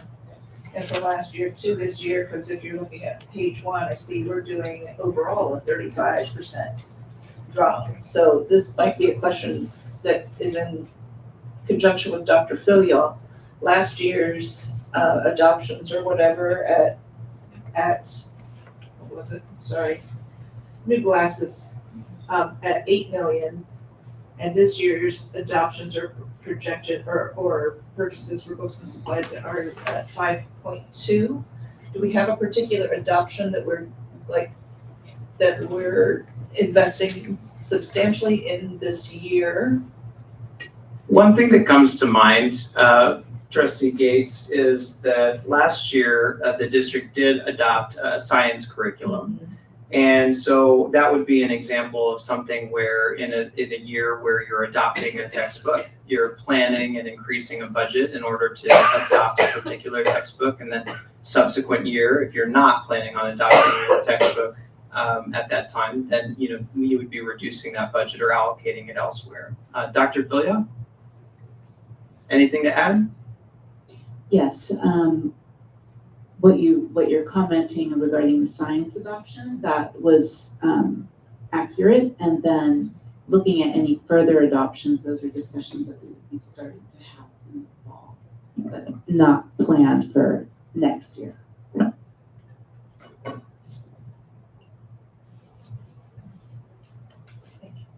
Yes. Trustee Lopez. I'm trying to find the words. But saying on page 1, I am curious to hear about the actuals for certified and classified salaries. They have an increase. Is this due to community schools, or did we see an increase in staff somehow, or? Yes, so you see an increase. Unrestricted or that? Yes, are you looking by any chance at, for example, certificated salaries? And classified, I see both. And classified, maybe between column C and column F, is that your question? Yes. There is a slight increase that you'll see there. Yeah. So there's a number of things that can go into that. One of them certainly can be step and column, because even though in a year where, for example, there's not a salary increase, employees are still receiving increases in their step and column. And then enrollment can sometimes change this as well. And even if you have, for example, a regular decrease in enrollment across the school site, across the whole district, it may be necessary at a school site, for example, to hire an additional teacher here or there, depending on a fluctuation in enrollment at that site. And so if, again, these are our actuals and projected. And so we do have a projection that we would have an increase, but a relatively small one in both certificated and classified positions. Would our negotiations factor into that once they're complete? Yes, absolutely. So in a year that a salary increase is approved, that would also be a factor when you would see certificated or classified salaries increase as well. Yep. Thank you, Dr. Brady.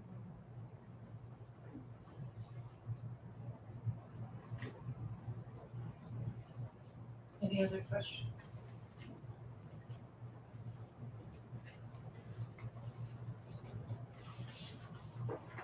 I want to thank you for two things. One is that you gave us this, but also that you do give us this. It's like, if we did try to go through this entire thing tonight, we would be here for quite a while. And so honoring that and giving us a synopsis is great. But I am thankful that the department has always been very intentional in making sure that we get every backup piece of paper that we are supposed to get in order to take a look and see what is going on with the district. Anybody have any further questions? Trustee Bencourt has something. I just want to say thank you for your time, your efforts, all your time, both your and Rena's. I do know that it's a lot of effort and all your diligence in explaining it to us tonight and doing this without your notes. So thank you. And I appreciate that. Thank you very much. Well then, I have a motion to approve the unaudited actuals by trustee Lopez with a second by trustee Bencourt Castaneda. Please vote. Thank you, Dr. Cohen. Thank you. All right. Yeah, I'll make that one.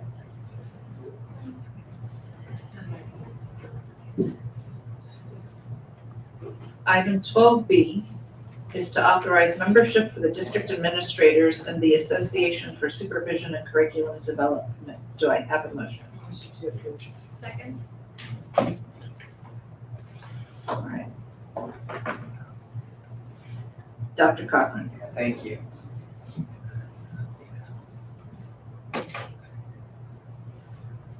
So the Association for Supervision and Curriculum Development is a national organization that provides professional development and professional literature for educators.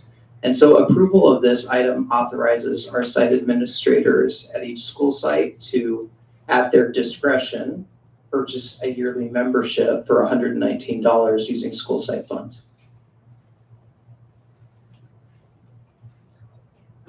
All right. I have a motion to authorize by trustee Bencourt Castaneda and a second by trustee Lopez. Please vote. Item 12C to approve change order for CT 4280 with Western State Builders. Do I have a motion? Dr. Cochran? Yes, thank you. So this change order is a series of two, one at Las Palmas and one at Rancho. And this is the type of change order where we requested additional work that was not originally requested in the bid. It's not a change in price to a prior agreed upon scope. And it is for an additional 420 square feet of pour in place, that rubbery under playground surface, excavation and base at Las Palmas. And then at Rancho, it was demolition and pouring of walkways and curbs. So an approval of this change order would authorize the district to have this work done and for the contractor to be compensated for this. Trustee Lopez. I just had a question about the contractor. What are the hours that they are working on this project, and are they able to provide safeguards for staff and students who are on site during this work? Those are two really great questions. So typically, they will work regular business hours. I say regular business hours. In the construction industry, it's often standard to start at 6 or 7 rather than 8 or 9, and to be finished by 3 or 4 rather than 5 or 6. However, if they have weekend work or holiday work, they have additional overtime pay just like anyone else. Primarily, this work is happening during their regular business hours, unless, for example, there was some sort of emergency. With regard to safety for students and staff, when we contract with a construction team, there is a construction manager. Sometimes districts will hire construction managers, or sometimes our staff serve as construction managers. And part of the role of the construction manager is to ensure kind of those logistical things that wind up being safety related. If there's safety issues, there are remedies for that, things like safety stand downs or things that you can perform with the contractors. And I think that should fairly well answer the question. Do you have any other questions around that, or did I answer it okay?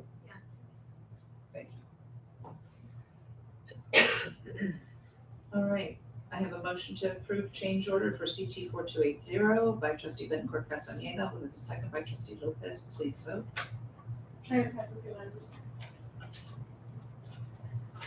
Item 12D to approve CT 4333 with Sitka Construction Group for bid number 25-26-01B for the warehouse freezer replacement. Do I have a motion? So moved. Excuse me, President Gates. This particular item was pulled at staff request.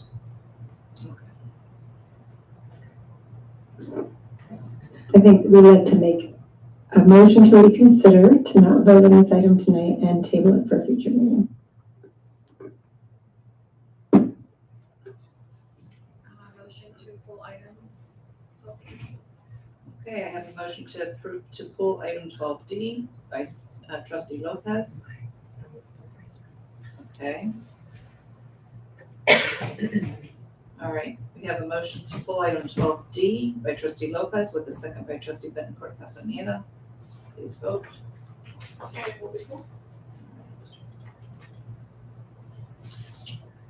Item 12E to approve CT 4335 with Luminase LLC for a data sharing agreement for solar projects. I have a motion. To approve. Second. Dr. Cochran? Thank you very much. So at our last Board of Education meeting, we discussed the performance of a solar study to determine energy metering and potential savings over several years if we were to engage in a power purchase agreement with the solar company. I want to tell you a little bit about Luminase LLC. So the agreement first authorizes solely for them to perform a study. There's no obligation or anything like that beyond them receiving our data, performing the study, and sharing the results with us. I do want to share with you that I performed a solar project in a past district. And as we were working on securing a company, we were working closely with an attorney, with Dennis Walliver Kelly, DWK, and also a energy consultant with ARC Alternatives. And we were having some difficulty completing an agreement, and part of the reason, there were a variety of reasons, but one was because our portfolio size of how much energy we would produce was relatively small. And the attorney and the energy consultant who were negotiating agreements up and down the state, they know very well who the different players are, and recommended to us this particular company. So it came highly recommended. We performed reference checks and then had them complete a study, again, no obligation for us. Having worked with them in the past, there are some things that I'm familiar with that would be beneficial for the districts if we were to work with a company, either them or someone similar. At the same time, there's no obligation for us to select Luminace or go with Luminace by any means. I'm just being transparent about how we arrived at a data sharing agreement with a particular company name. So approval of this agreement would allow them to complete that study and share the results with us. I think the other direction that the board could potentially give is to use a different process to select a solar company to perform the study. And if that's feedback that the board has, that would be certainly fine.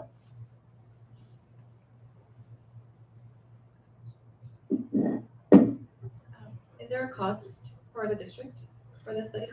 There is no cost for the study. So the only thing that I would recommend, Trustee Lopez, is that when they produce the study, share the results with us, that we work to independently confirm the results, as in don't just trust the numbers the company gave you. And perhaps we work with an energy consultant of our own to confirm that their study is accurate. But other than that, there's no cost to this agreement.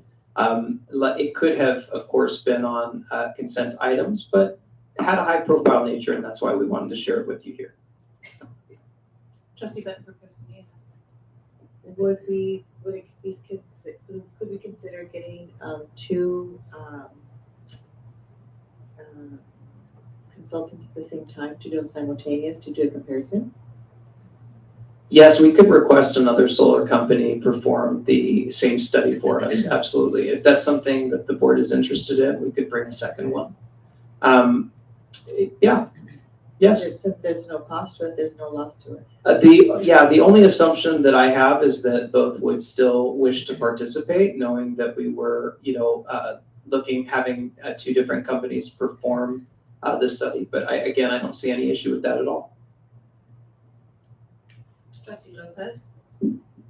So just to understand the process, so within this year, this company or another company will look at our information or usage, and then in a year from now, when we receive the report, we will then decide if we want to do a solar project. Is that correct, the process? That's exactly right. And so first step, we receive the results. Second step, we decide, is this something that we want to do or not? Third step, we work on selecting a contractor. I'm sorry, I said contractor, but it really is a solar company, professional services company to perform that work. Dr. Brady. So for clarification, are we looking back at a year's data or are we waiting a year for the study to complete? I've got great news for you. We don't have to wait a year. We'll pull our SDG&E energy metering from the past year, and that's what they'll use to formulate our what our capacity would be. Thank you. Go ahead, Trustee. So the reason why I asked about doing the two simultaneous because if you would have to pay an analysis for an analysis, and then that's what kind of defeats the purpose. Yeah, so we would. so we would kind of do our own analysis with doing the additional person, and then we would have to, it would save us in having to pay the cost. That was my rationale behind that. Does that make sense? It makes sense. And I'm not suggesting that anyone would collude, but assuming no collusion on those two companies' part, that would be a perfect way to do it. Just so I can think, I was just thinking in my head, I just wanted to figure it out. So. Do we still need an energy consultant or I realize there was a pattern to the way that you had experienced this before, and you're an energy the consultant. only one at the table with that. Am I right? Okay. All right. So An energy consultant could be beneficial for us either way. However, it's not required for us to have one. So there is a little bit of wiggle room in what you're talking about there, Trustee Gates, for the district to decide how they'd like to approach that. I think the most risk-averse recommendation that I would have for the district is to contract with an energy consultant to be guaranteeably sure. However, perhaps your agreement with them could just pertain to reviewing the study only and ensuring the accuracy of it. That would minimize costs, for example. Well, we're discussing a couple different things here. So we have the approval currently in motion.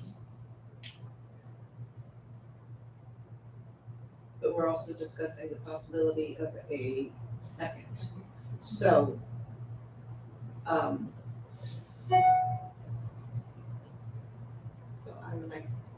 requesting the staff to bring another contract forward. so shall we vote on this one and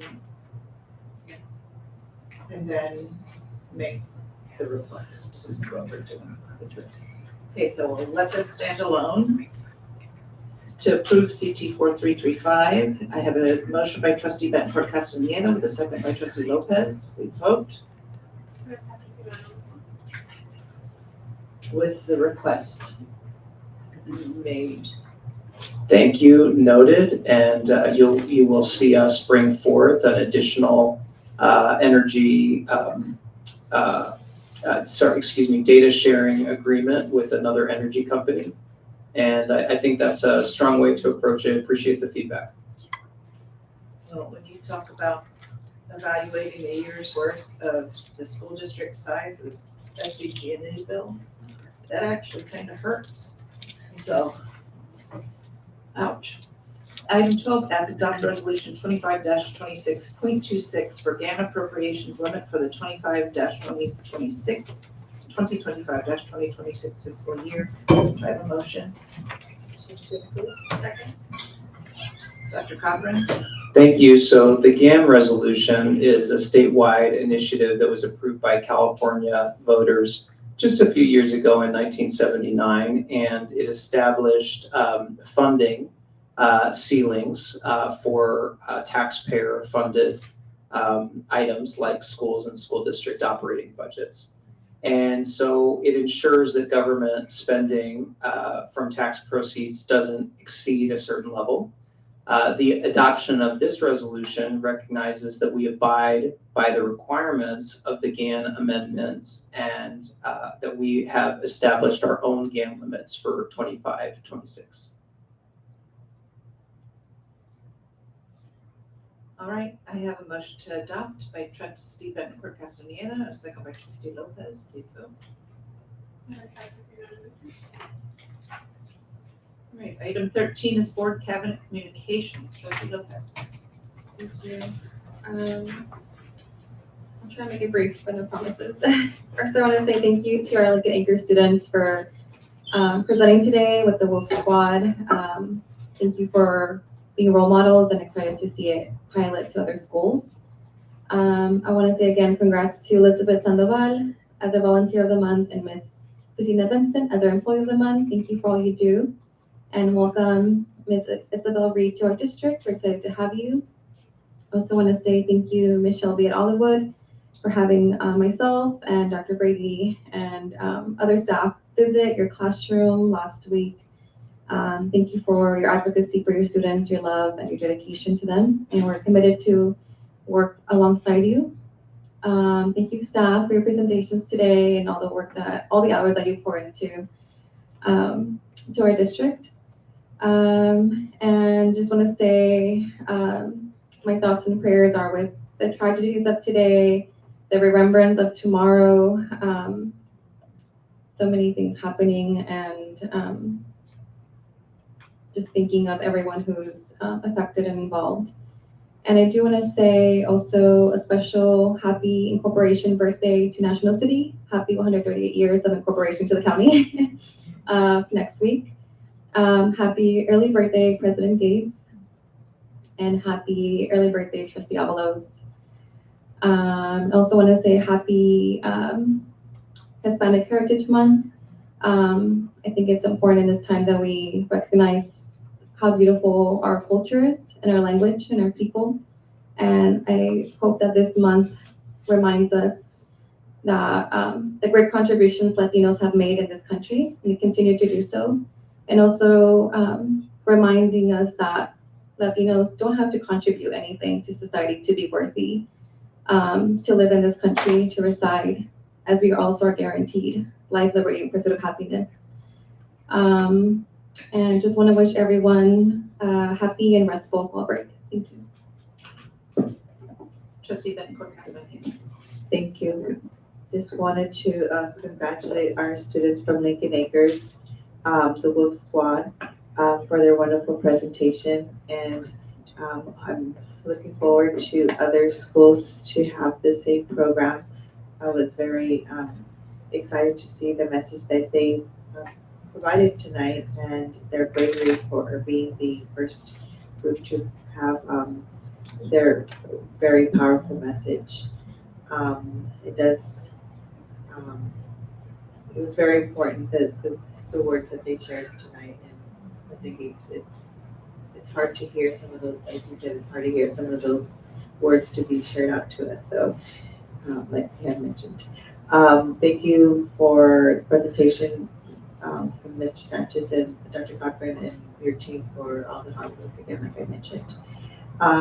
Congratulations to Ms. Elizabeth Sandoval for her volunteerism and her ability to just step out of her comfort zone. Because I think it was a little bit brave for her to say, "I'm going to go out there and I'm going to go and lead the way." So and thank you, because we're going to have her for many years. She's a TK parent, so thank you. And Miss Christina Benson, thank you for her many years of service to our students. All that she does for our students, you can hear the passion of everything that she does and thinking outside the box for our students. And everybody who was here, even one of her teachers, that was very amazing to see, to hear tonight. And a lot of her family members. So thank you again for all that she does for our students, and not just for our students, but for our entire community. And welcome to our new employee, to our family, Isabel Reed. And I'm glad that she was able to make it here tonight. I think she kind of got lost in the shuffle for a second, and then she had to get pulled back in. So thank you for staying here and being here present tonight. And thank you for our Hollywood visit. This was it last week. My weeks are getting all jumbled together for the invitation, but I was planning to be there to visit our special day classes, able to attend all of them, including our preschool classes. So to be able to visit based on our last board meeting concerns. And thank you, Ms. Molly Sterner's email. Was able to visit Rancho this morning with Dr. Brady. I did have an opportunity to see the construction site, the safety concern, and its actual applied form. There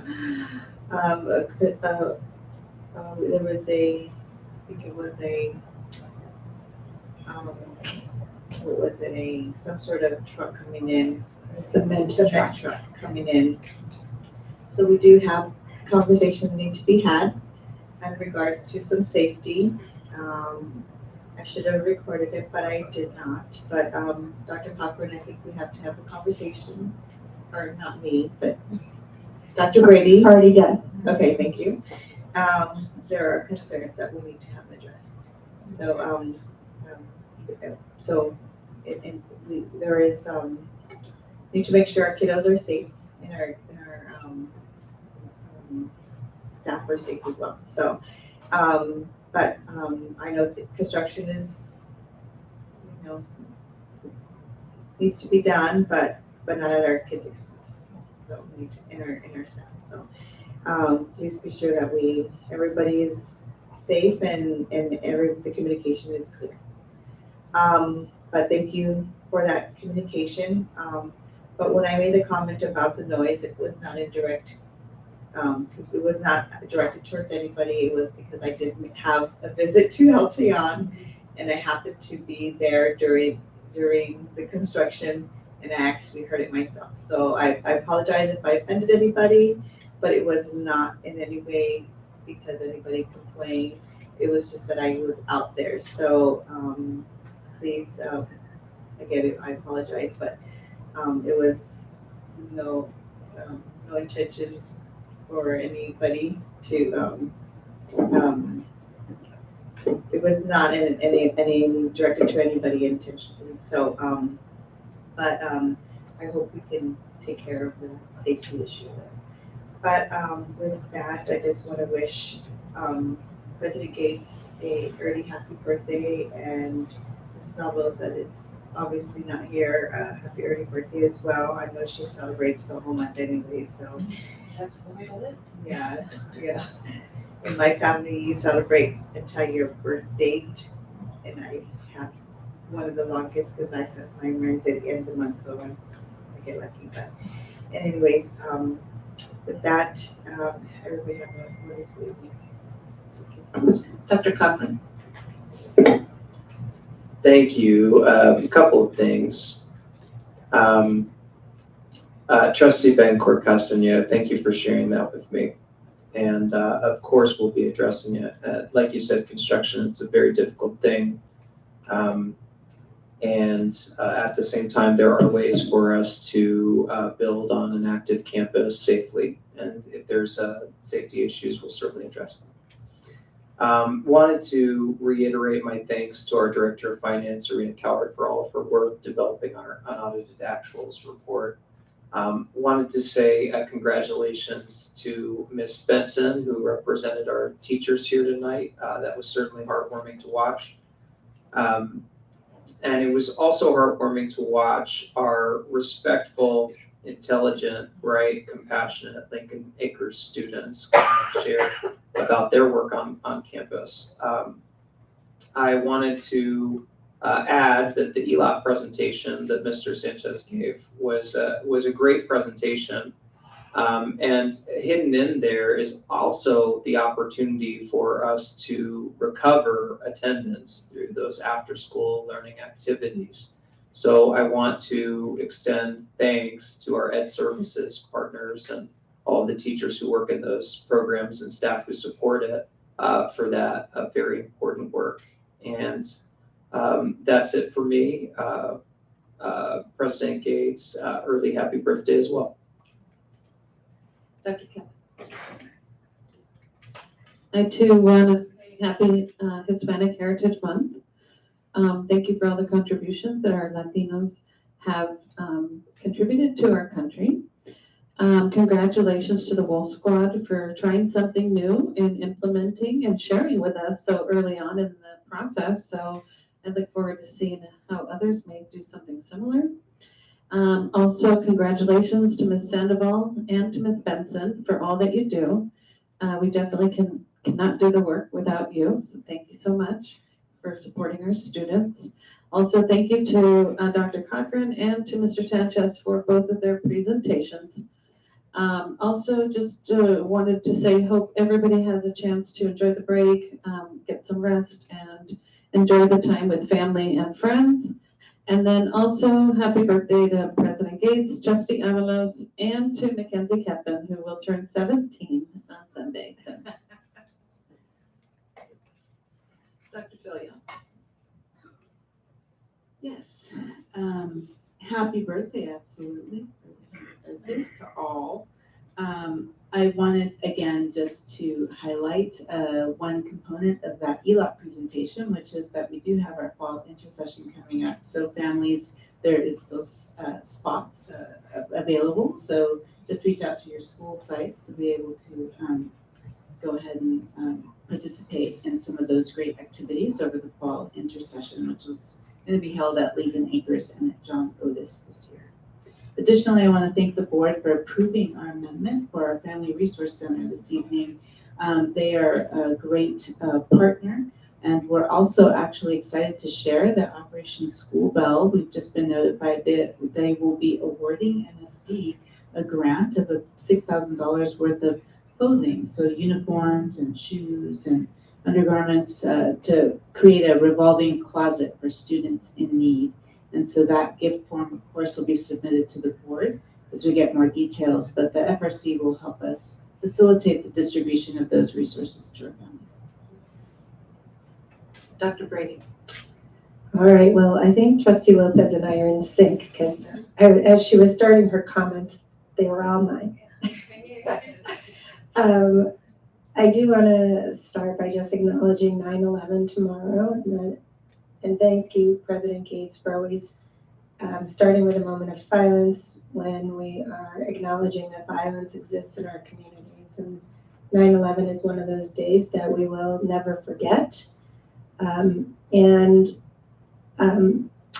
To combat and to raise great citizens to contribute back in National School District, I am very proud of the efforts that our schools make with PBIS. And I do want to congratulate not just the school sites, but also our Student Support Services team for all the work around PBIS, and announce that 8 of our 10 schools have been notified that they are receiving platinum this year, which is the highest level. And our remaining 2 schools did each move up 1 medal from bronze to silver and silver to gold. And so we're very proud of those continuing efforts. We'll be putting together a similar announcement like we did for the America's Healthiest Schools. And when the banners come in, we'll be hanging those up at our school site. So just wanted the board to know, it seems like I'm always announcing awards for our staff, but there's some really great things that are happening in our school district. There's a lot of hard work being done for our kids and they gain knowledge. So just congratulations to all of those who were contributors to those awards. And to Trustee Betancourt-Castaneda's point, I did, as soon as I got back to the district, I called David Castillo. Dr. Cochran was in negotiations, so I couldn't call him right away, but I was able to speak with him, and he was able to tell me that although some of those concerns that were raised that you heard about in the email have been addressed. For example, there were signs that were posted and enlarged on both sides of the gates that say gates to remain closed at all times, so that there's no question of, somebody entering that they might not see a smaller designation. So that's one change that has been made since some of these concerns have been raised. Another was the construction was kicking up a lot of dust, and so hoses have been added, and a new protocol for hosing down the dirt has been added to keep the dust from flying around in the field.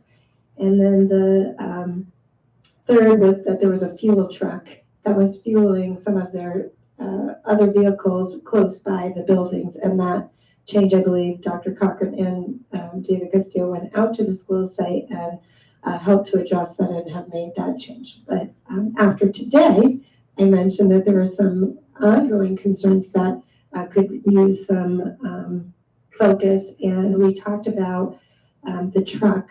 The cement truck came in. There was somebody there to open the gate and close the gate, but there wasn't a second person to make sure that as big trucks are coming, they see students that may be in that area, and that's so important. And so that is an immediate change that Mr. Castillo is going to be making to say that all trucks being escorted on and off the campus have 2 contractors at all times, one in the front and one in the back.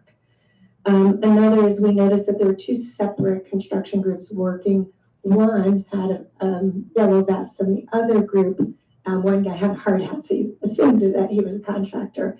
But he is going to ask that all contractors wear vests at all times to really indicate that they are cleared and supposed to be on our campus and not somebody wandering around, because they don't have to wear their hard hat. They just happen to have that on.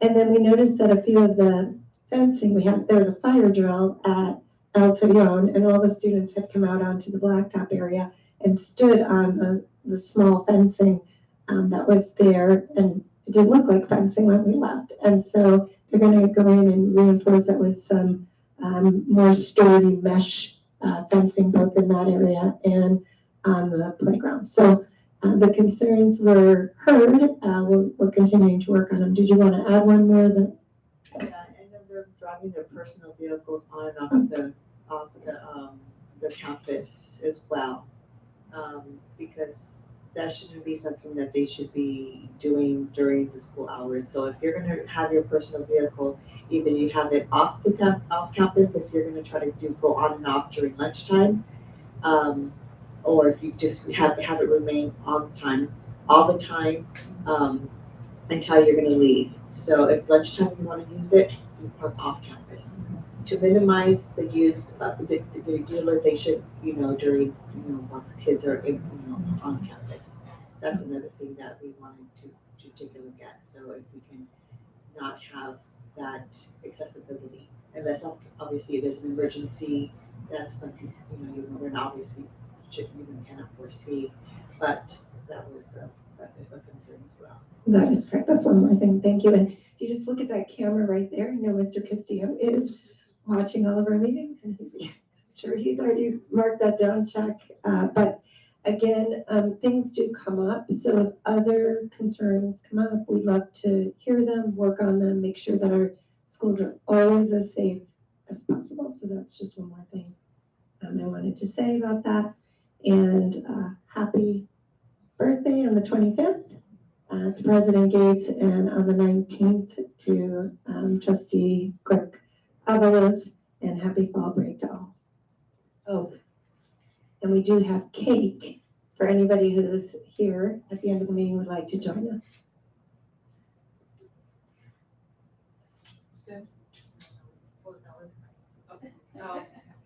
Okay.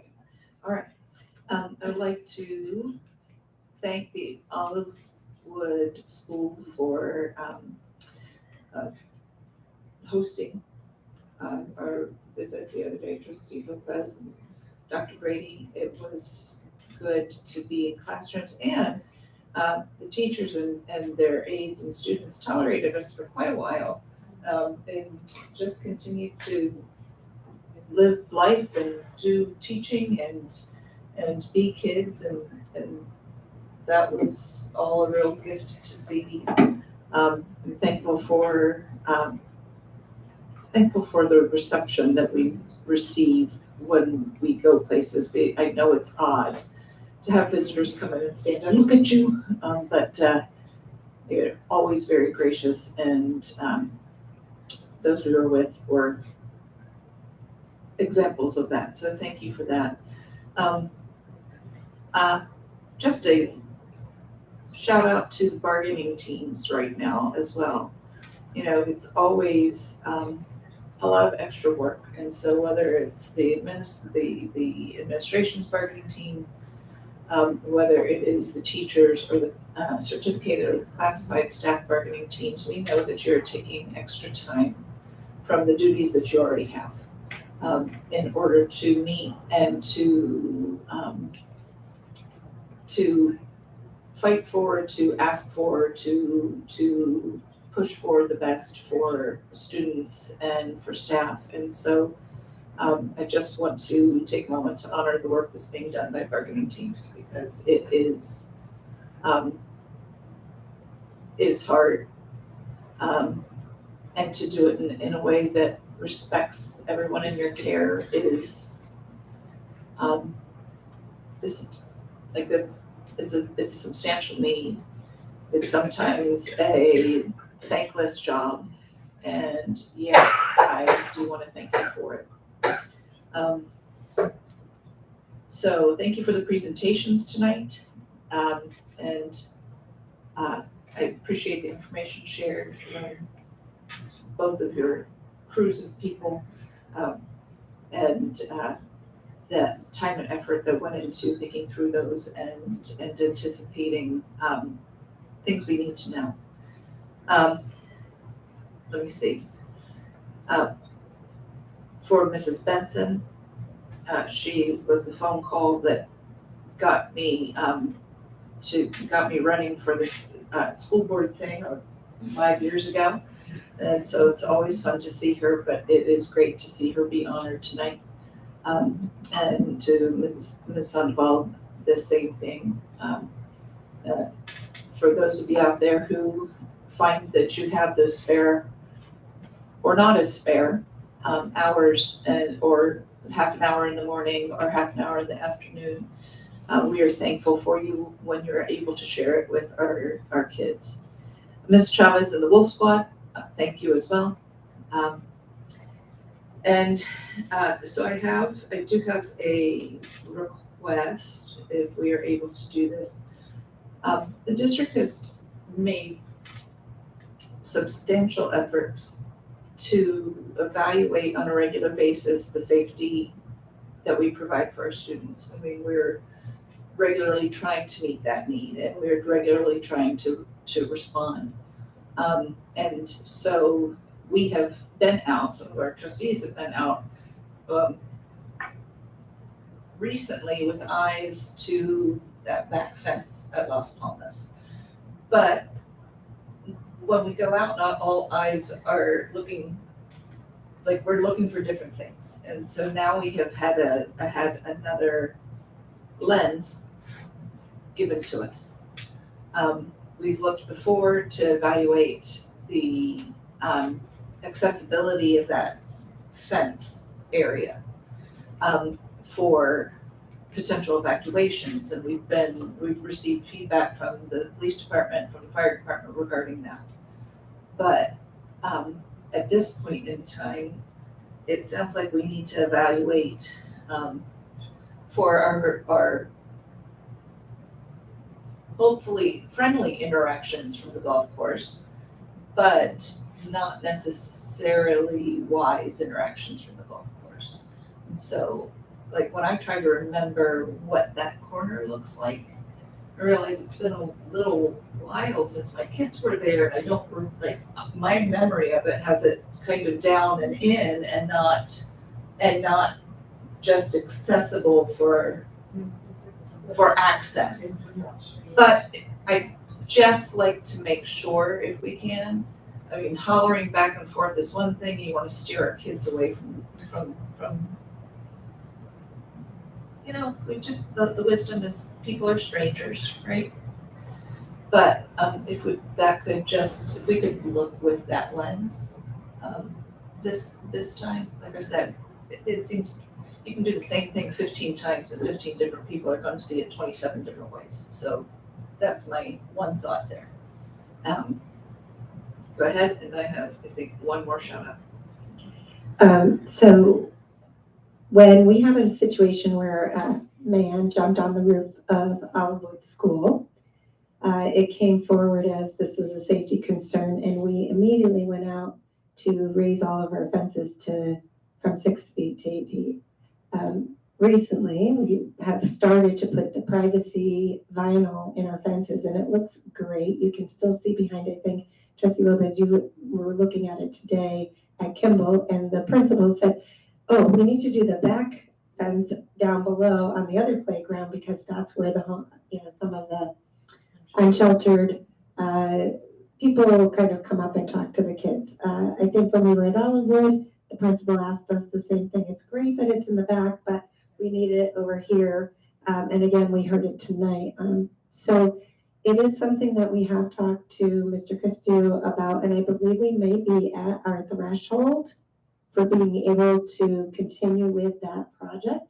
So we'll go back and we'll talk to him, but it may be that we come back to the board with a request to go out to bid to finish the rest of those projects, because I do believe we may be nearing or at the threshold for those projects, which is why that was your understanding. That's what I was told when I asked about the project for so was asked about that, that's the answer that I received. Because, we were over our threshold on the project, so for, the school site. So I imagine that that's gonna be the response for all of the school sites. So we would have to go out to bid for the rest of the projects, the rest of the school sites. I was going to add one additional thought that I had in having a similar conversation with one of those site principals was about the potential inclusion of that within the bond program. If it truly is a need, it does qualify as a capital improvement, and potentially an assessment could be done at every site in a way that maybe is more equitable or ensures that we're addressing it more holistically rather than just separately, just as an idea. However, I did make a note of our speaker's comments and will be personally in looking into what is known about the interactions that are being had between anyone on the golf course and our students. That specific item was new information to me. I wasn't aware of that. So I will be looking into that, and then I'll provide in an update to the board what I've learned or found. Thank you. I appreciate that. So, yes, happy birthday to Trustee Avalos, but I do have an extra person I have to birthday. My birthday twin is Mrs. Johnson over at Olivewood. And we have birthday twinned for quite a while together now. She may point out that she's younger than me. Thanks, Betsy. But I don't like to miss that. We have 7 days till fall break, everyone. So as you work these last 7 days, it's not time to stop. I know everybody would like to kind of take that break early. That is not how this works. So push through, do your best. You still have stuff to do, and have the last 7 days be fun. Learning is cool. So with that, we will call this meeting to an end. We are adjourned.